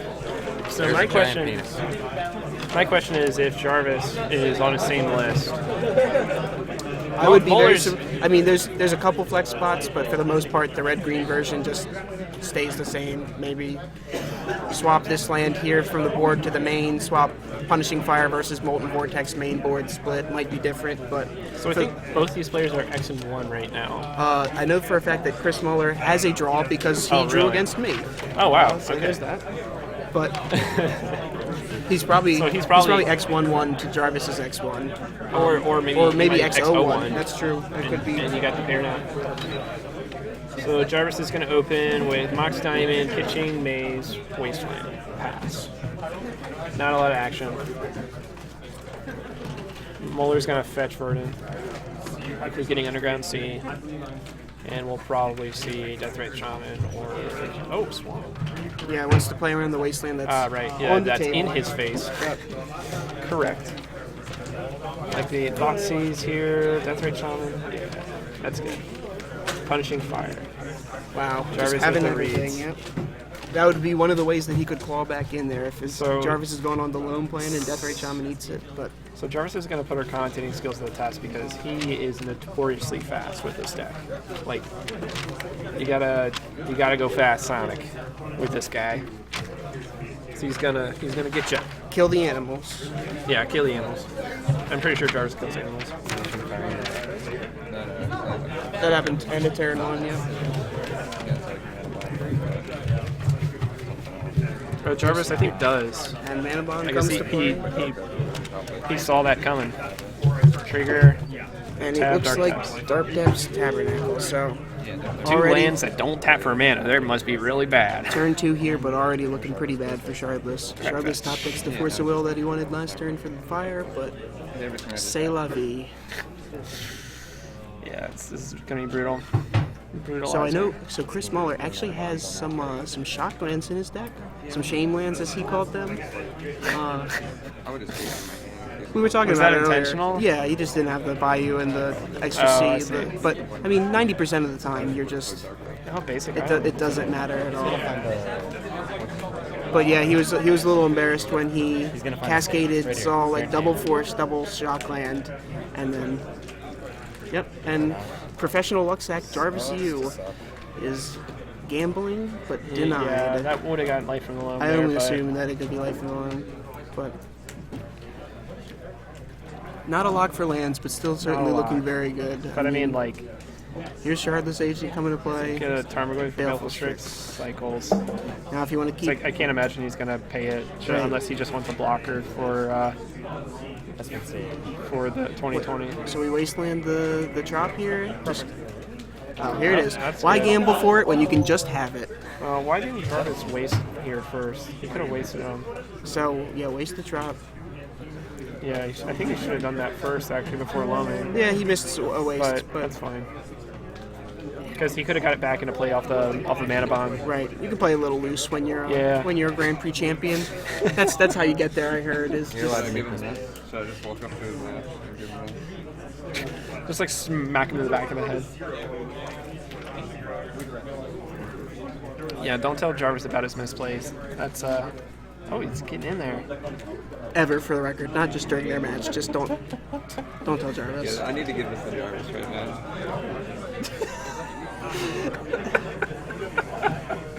I love it. Just get your shit together. So, an attack for 1, not too impressive.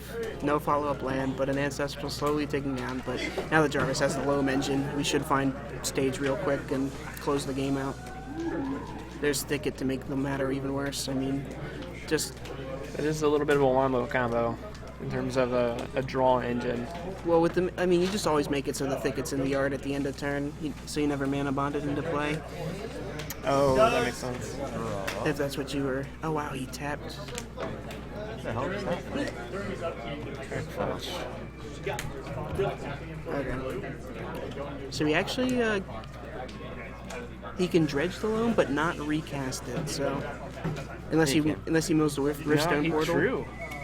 Yeah, because he can't recast them, but he got cop rotation. So now he can Here we go. combo. Gives us a draw step, gives his opponent a chance to draw force or brainstorm into something like his opponent has brainstorm right now. Did he just crop row for Wasteland? No, he got stage. Oh. He sacked force, got stage, and then triggered the mana bond, put wasted in play. Where is the stage? It's right above the dark house. Dirt. Okay. That's where people usually play their permanents, their non-land permanents. So I was keeps the Strix but loses the agent. Strix blocks the dude for a actually, turn. I guess he is gonna get a time walk unless Jarvis punishes him. Punishes the Strix. But even so, I mean, you have the combo. You just do it again next turn. So it's not bad because so he blocks the 2020, takes his turn, plays Liliana -2. That's Jarvis fine. you. And then, but Jarvis has the combo in play the next turn, so end step he just does it again. Yeah, Like it's just a process. Yeah, if he gets Grove, no, he doesn't. It's okay because he can go get Thicket. So here we go. go. So Sansian, there's also a Tabernacle in play. So the more dudes you have in play, the more you're gonna have to pay. Pay to play, baby. That's what Legacy's all about. Gotta pay to play. You gotta pay to play with that Tabernacle. That's for sure. Doing it? Wow, main phase. What? That's interesting. Just so we can loam it. Blatant disrespect. Oh, sure. And then mana bond it back into play this That's turn. gross. Jarvis is showing us a thing or two. Yep. So here we think Jarvis is a fool, but it's really us. And there's the concession. Yep. Just realizes there's nothing he can do. You got it. Merit Lodge is coming to town one way or the other. Santa Claus. That's just one big sleeve full of him. And tentacles. So, okay, I got the deck lists. Here, you take a look at Jarvis there, and I'll get Chris. So we have confirmed for one of Seismic Assault in Jarvis's board. 2 choke. Choke. That's also coming in. So first of all, Assault. Probably not. Not sure if that comes Gets in. hit by Decay. Yeah, I don't think we bring in Bog. Seismic Assault. So he has a Seismic Assault, 1 Bajuka Bog, 1 Caracas. None of them are special. I don't 2 think Chalice we bring in Voids. Bog. We don't bring in Caracas. I think your matchup is so good that you just put the 2 choke in and Call it a day. Yeah. You maybe bring in Sphere. If you're on the play, you bring in Sphere, just because of Ancestral Visions. Sure. I mean, can you even not then- suspend it through a sphere? No, you can. can, It just but costs it costs 1 when it comes off. Right. That's. I don't. Yeah, that too. Yeah, definitely. Yeah. So for Chris's side of the board, he's got a Golgari Charm, 2 Meddling Mage, a Scrubland, a Null Rod, a Nihil Spellbomb, a Graft Digger's Cage, Pithing Needle, Thoughtseize, Hymn to Torok, 1 Surgical Extraction, 1 Massacre, 1 Vendilion Click. So all one ofs besides 2 Mages and 3 Thoughtseizes. The Mages definitely come in, the Scrubland, the Nihil Spellbomb, possibly the Null Rod, definitely the Surgical, definitely the Pithing Needle. So He's got a decent amount of Possibly hate. Click as well. Hey, yeah, click is good if you can strand them with one loam. But as I learned, if they have a loam in hand and a loam in the yard, it's real gross for you to Do you try cut to. glacial chasm? What about it? Do you cut it in this matchup? In Shardless? No, that's the one I keep, and I normally cut all the mazes. Okay. Really? Okay. Yeah. You can Because lock I always with thought chasm, like but- okay, I always thought like Goif was like a problem that you need your mazes for, but I forget how I don't think I. Jarvis is probably going to take out one maze, maybe two, because he's probably only bringing 2 cards in. Yeah. So Chris has a little bit of an uphill battle here, being down a game in a not so great matchup, but we're going to game 2. No, yeah, I do cut the chasm. I mean a well timed. Did he have surgicals? He has one surgical, only one. So Yeah, if I was just bringing in 2 cards, I'd probably cut the chasm. That's tough because punishing fire is live in this matchup. turn one death right here, or Chris needs to other find hate card is what we're really looking at. Chris, I mean, if he's on the play and can stick that death rate Unless Jarvis brings in And not get turn one punishing fire like we did last time. yeah, I guess that happens either way. But a lot of things have to go right for Chris, but they certainly can. Yeah. All right, what are we working with? So, Forest, Fetch, Ancestral, Needle. Pithing Needle, I think it's a Brainstorm. keep. Right? I mean, I don't see Depends. many threats, but you got some action and lots of cantrip. Looks like everything's good. Turn one suspend. So it looks like he has the death rate. So Okay. that's definitely a keep. Easy game. Yeah, easy peasy. This is a really strong start for Chris.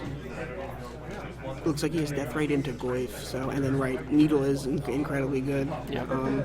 Brainstorm to get you out of whatever sticky situation you find in.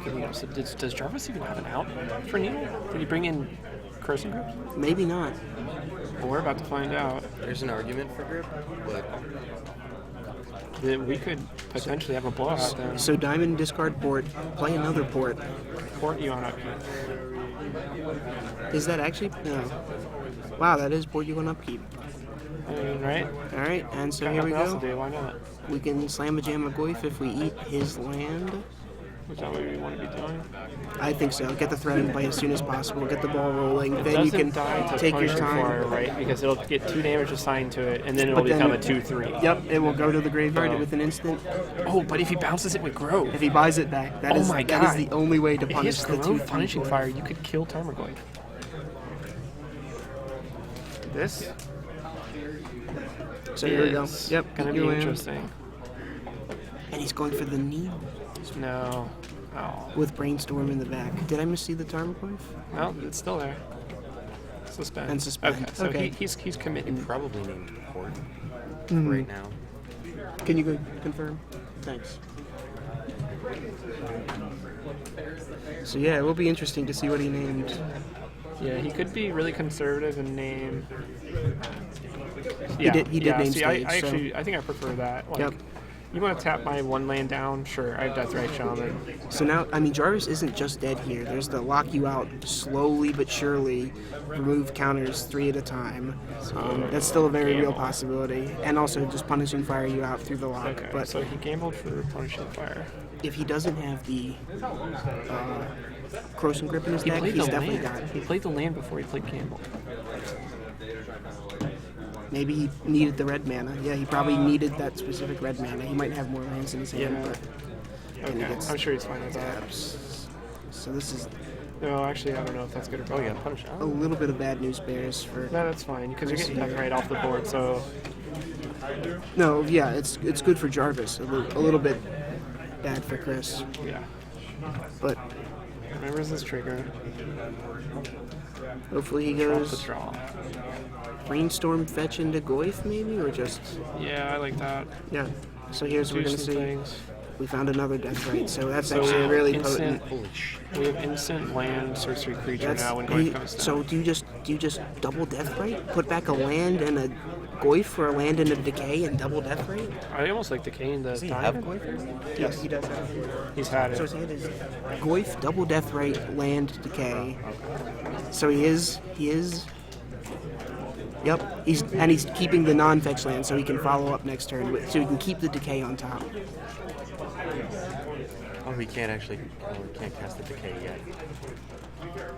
He could have not played the Death Rate and cast the decay, but instead he elects to double up the Death Rate Shaman, hoping to eat the Punishing Fire, dodge a Grove this one turn, and then get rewarded for it. Yep. He's got the life from below. So Jarvis right now is probably. So yeah, Chris Muller is probably crunch. Needle is naming Thespian Stage. Yep.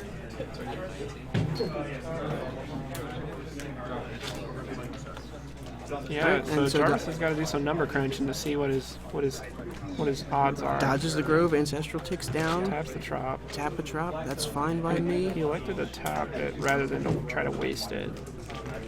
So he fetches the decay away. He's not interested in decaying the diamond. Is Jarvis that a fetch land here? Yes. Well, I don't know. I think it is. Yeah, because I think he gets the trifecta. Got the. Yeah, it's a blue delta because I think he fetched the other. So not getting too greedy, playing the basics in a Shardless list.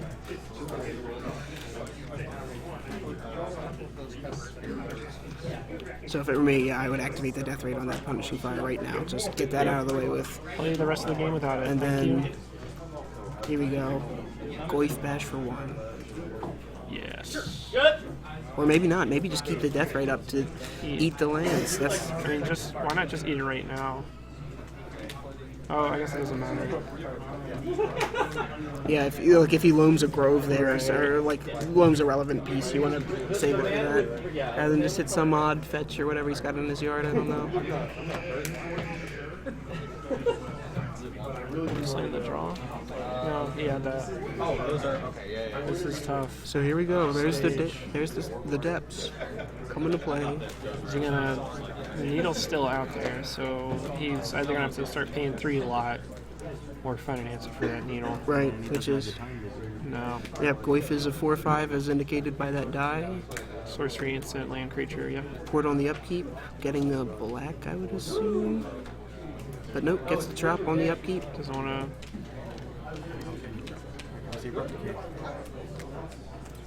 Oh yeah, Replicate on Artifact. No, he doesn't see it. Well, he wants to keep the black up for the Death Rate eating. Oh wait. I think he shuffled the decay. Yeah, he shuffled the decay away and got a tar pit off the. Jarvis to 14. Waste the armpit. Yeah. But Ancestral Visions is going to get him a boatload of cards. Eat your gamble. So that actually shrinks the Goif. That's really okay. Sorcery right back in the graveyard. Oh, yep. Boom. 3, draw step. It's almost like he's cheating. Decay, another Goif. So I can't imagine him not slamming another Goif here. Decay Goif, right? Keep the pressure Decay on. Goif to spin. Oh, he's going to port. Okay, so you can still Decay Goif. In the draw step where that port was, I believe. So he could decay if he elects to, but... Oh, he was on upkeep. Oh, yeah, you're right. It was in draw step.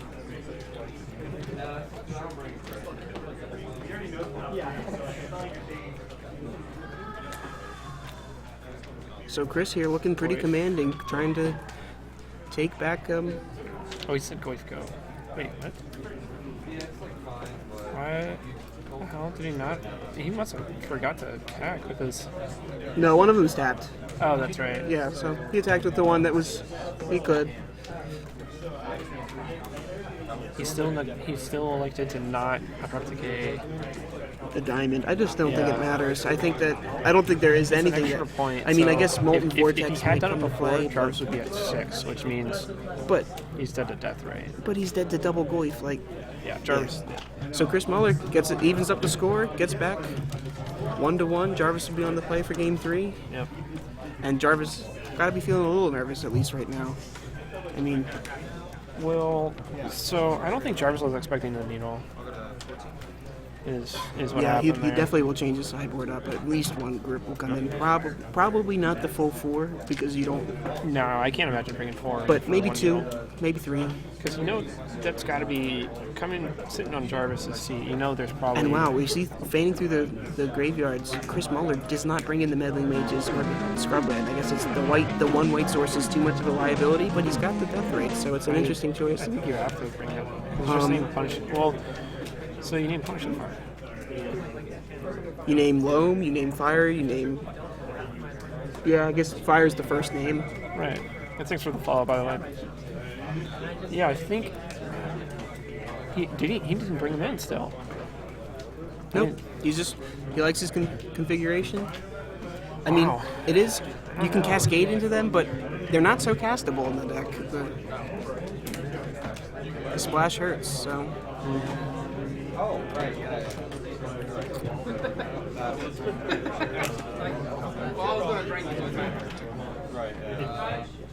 Well, we have a live game here now. Yep, last round. Before the last round. Yep, second to last. Penultimate.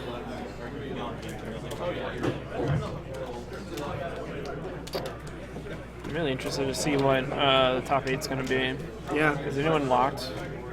I'm not aware yet. It looks Did like Jared win his last round? It looks like the top 2 tables might have drawn, so we might have 4 people who think they're locked in, but it's a big tournament, 84 people, so the breakers could get a little weird and you might be paired down and not be able to draw. Or... Yeah, that happened to me. That happened to me last event, but my opponent actually decided to draw. So we got to keep here with a spell bomb in it. That's not bad. It'll slow Jarvis down, but it's not a. It stems the bleeding. Yep. Hey, what's going on, HC Fox? How you doing? So Mark's diving to play. Jarvis thinking, what land does he not want? Decides on Port. Port and Grove are both pretty good cards. I think I like Grove a little bit more in this matchup. I was thinking, when should I play this? Definitely Grove. I mean, Death Red is such a thing to watch out for that you have to have it on your radar. So it looks like Chris doesn't. He's not sure if he wants to commit a land to the board yet. He might just pass, yeah, hoping to cast a Goyf next turn rather than put the spell bomb in play. I think he's worried if he gets Port or Waste because he wants to get a duel here because he only has 2 colored mana sources. Yep, so if his opponent, he's playing around his opponent with a Port, which I believe was his draw step. I think Jarvis drew Port for turn, so. What? Here's stage pass.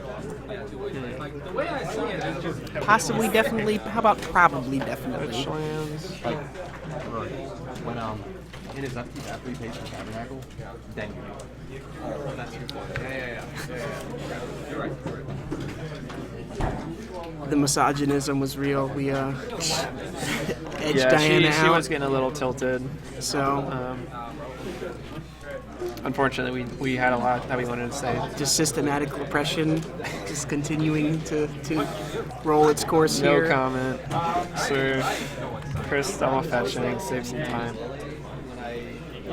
These guys have plenty. I mean, what? Patriarch chat. Right. We were just. I feel so bad. We're shitlording. I'm gonna get in trouble when I go home now. I mean, when you think about it, 0 times, like, what's it, 0.73 or whatever, that they make 73 cents on the dollar. So she's making 73 cents to our dollar because we're earning 0 and she's earning 0. So interesting that he didn't get double basic here. He got the black off the bayou back in terms of the game. Oh man, I want him to get punching fired and then bounce. So it looks like he made a Grove of the Burn Willows, but that would be my only guess. Yeah. He could have copied Bayou or Island, but... It's funny. He had Rip Corey. Yeah, I'm dead. Rip in peace, Corey. Rip in pepperoni. Rip in pepperoni. Ripperino and Pipperino. No one gets my cards. What? Spark plug? No one gets my cards and I die. Definitely spark plug. How? If I drop, will you go home right now? Do you want to go home or jail? Go home, take one. Yeah? I'm going to do this. So here we go. Does he hit it? He does hit another land. That's very good. Well, he already had a wasteland. Oh, does he? So now he has 2? I mean, that's... I guess. With his opponent So not having a worm. I want to point one thing out real quick.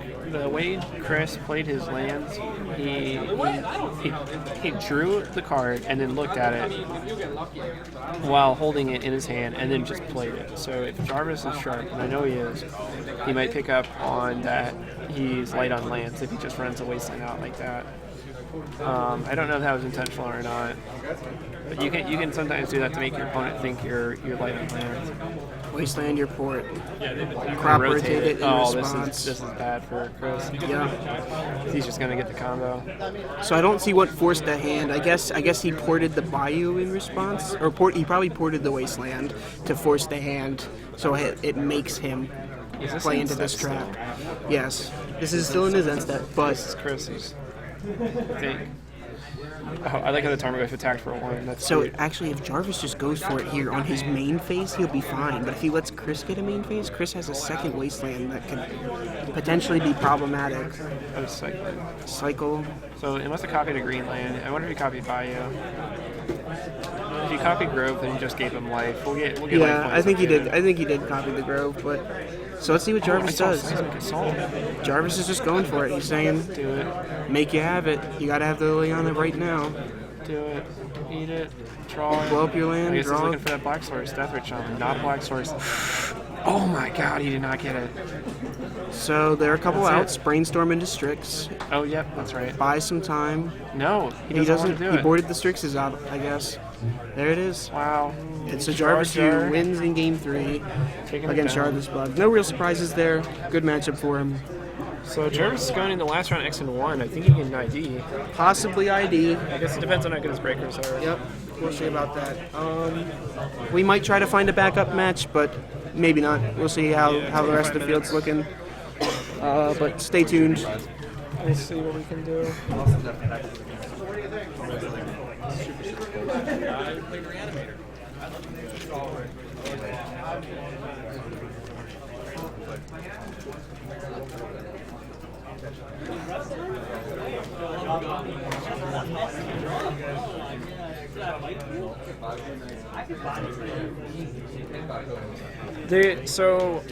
Digital Psycho, some people, a lot of times they do a split for top 8.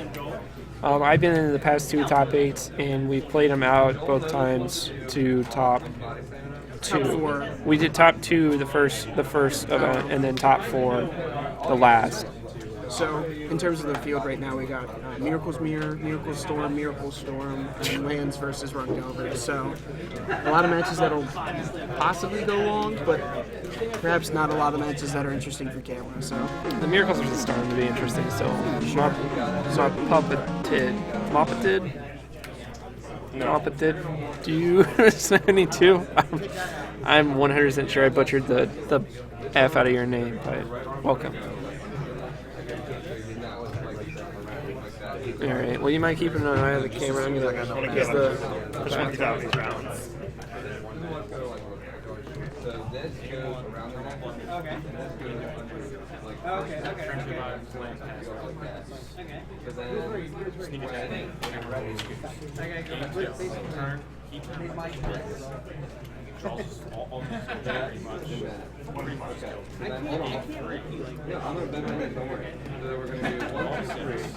I'm gonna spin.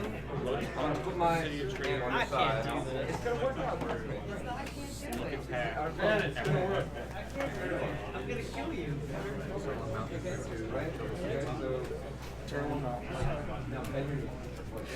any other games coming up? We have a couple things on deck, but not sure if they're going to Game 2 or 3 yet. If I had to guess, I would say no, but we might get someone in. The possibilities are Miracle Storm, and Land, Rug Delver. So He's like, well, where the things are in here, so. That was exciting. I want my deck to do every single game. I think so. I suppose I got 2 minutes.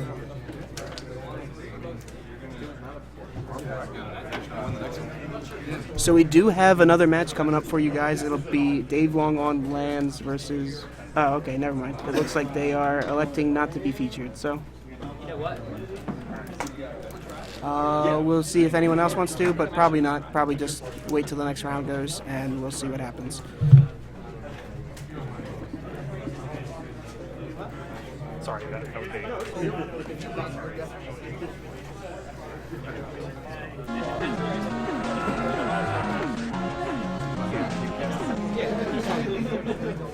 Snapcasting.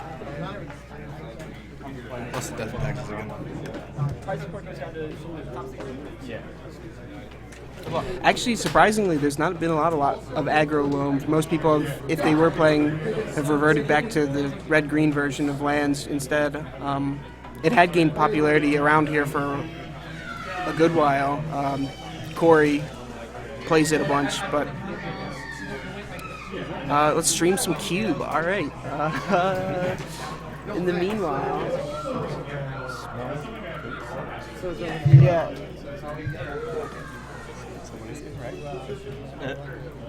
We're gonna live stream the sitting on Santa's lap. Grand Prix North Pole. I felt pretty okay about the deck. I mean, it's one of those decks where you're just always like, either you kill them or you're like one mana short. I was on the verge. I never got completely rolled any game. I didn't play against Miracles, obviously. Losing to Sea Stompy cards. Chalice on one's a real big deal. It's like it's made to be a combo. I'm like, if you get a turn, like, yeah.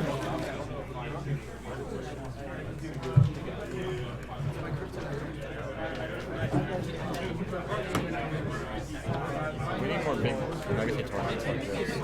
they do it one a month. That's pretty good. It's got to be pretty good. We do GP Corey's basement. That is very interesting.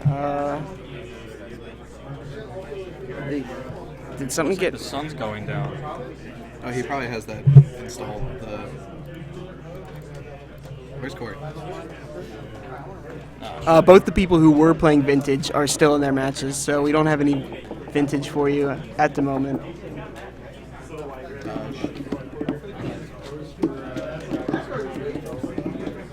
So Ryan Davis, the guy you were watching, he's a friend of mine from college. Yeah. He's X1, so he's probably gonna make it. Not playing the tournament? No, I dropped. I'm super dead. So you're Now coming he's a here? snap case. Yep. So everyone can hear your annoying ass voice on the internet. Annoying as shit, man.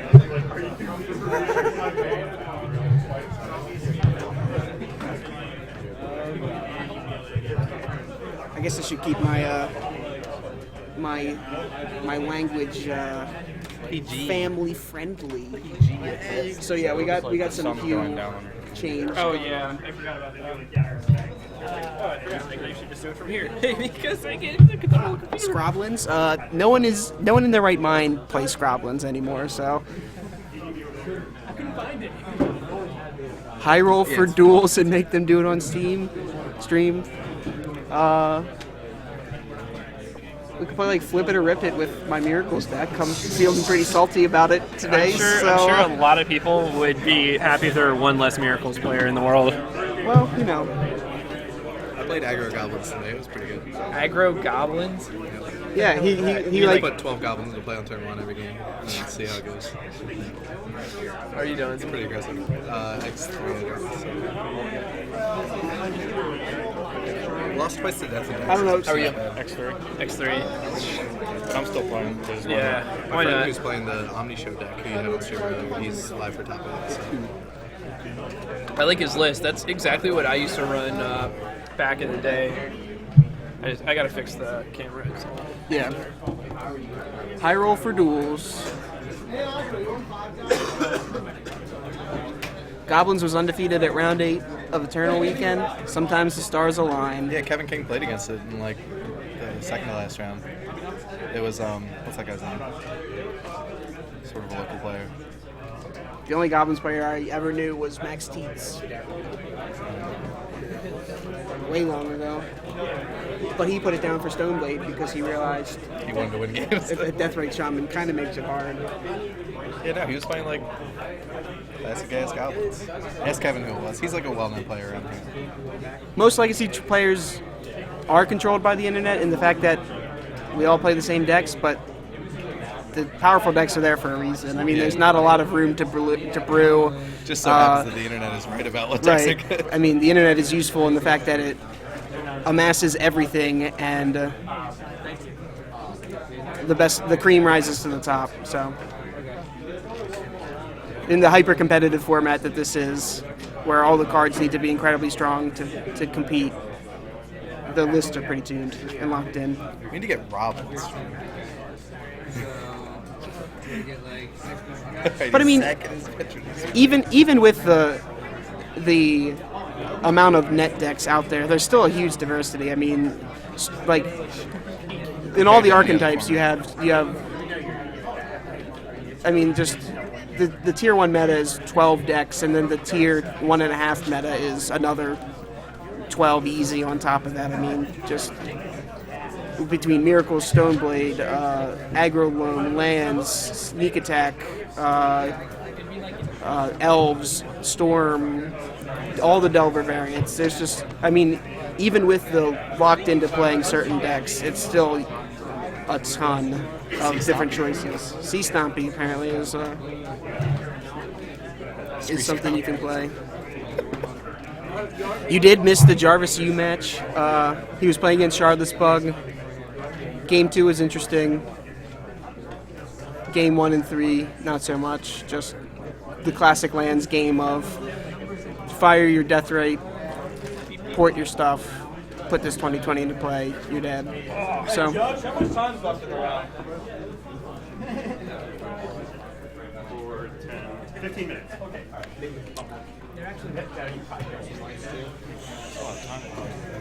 Yeah. And all this will be archived as well, so you will have a chance to see the Jarvis U match if you really are. Yeah, I need to check to see how Jameson's doing. But yeah, so just there's links below the video. By the way, the social media, social network links. There's a link for our YouTube. All our videos are going to be posted up on there with timestamps, so you guys can check them out after. We got some stuff down there right now if you want to watch and kill some time. We got about 15 minutes for the next round. Maybe we can get some guys to play some pickup games. Yeah. Any reasonable degenerates around?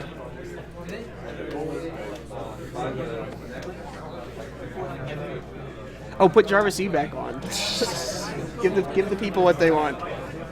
Run it back. This itself is a one-time event, but it's part of a greater series. So this is the third of the Legacy Quest for Power that MTG First has ran. The first one was for a Emerald, the second for a Pearl. This one is a Time Walk. So pretty much every month. Thanks for the follow. Yes, this is their third. January 10th is the next one in the series. For first place is a Mox, second place is 4 Trops, third and fourth I believe are Underground Sea or equivalent value in duels, 5th through 8th is a Force. So definitely come on out. We hope to see you guys that couldn't make it this time there next time. It's always a great time, really good high quality play, great prize. I mean, yeah. So it's a great shop in general too. So. And on top of that, this event specifically is going to help out some Make-A-Wish Foundation. Yeah, Make-A-Wish Foundation. So what is there not to like? Nothing. Except for the fact that we don't have a match to show you guys right now. Plus, I mean, next time when you scrub out, you can commentate on the stream. It's been a blast. Yeah, it's actually cool having someone else here. Hope you guys are having as much fun as we are watching some Magic. Yeah, this playmat. Yeah, it's pretty cool. Ashi? I would say something, but then the internet will get their pitchforks out and the patriarchy will continue. So here we are. Right. And it's pretty cool. It's a playmat. It's a giant playmat, actually. It's like 6 feet long. So we're only using like 2 of that, 6 feet. All right, we want to roll for some power. I think I might have some in the box somewhere. Roll for power. Yeah, that's what the stream wants. It's the people's stream. Oh. Ew. Student warfare down. At least it's just that, right? Yeah. Could have been way worse. Is this a cube? Yeah. So here we go. Digging for some power. Whoa, this is actually kind of nice. Did you make these? Yeah. That's nice. How's Nate doing with my deck? Which Nate? know of one major. Oh, Ryan and Alan are playing. That's interesting.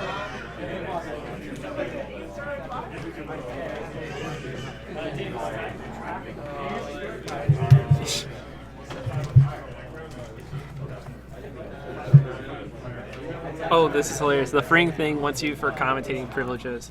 If I lose, I make you a mod on our MTG Legacy. If I win, I get your commentating spot. Who's this? Fring thing. I like For it. commentating privileges. We're getting the power out, man. We're macaroni that's sitting on the stove. we gotta find someone to ante up.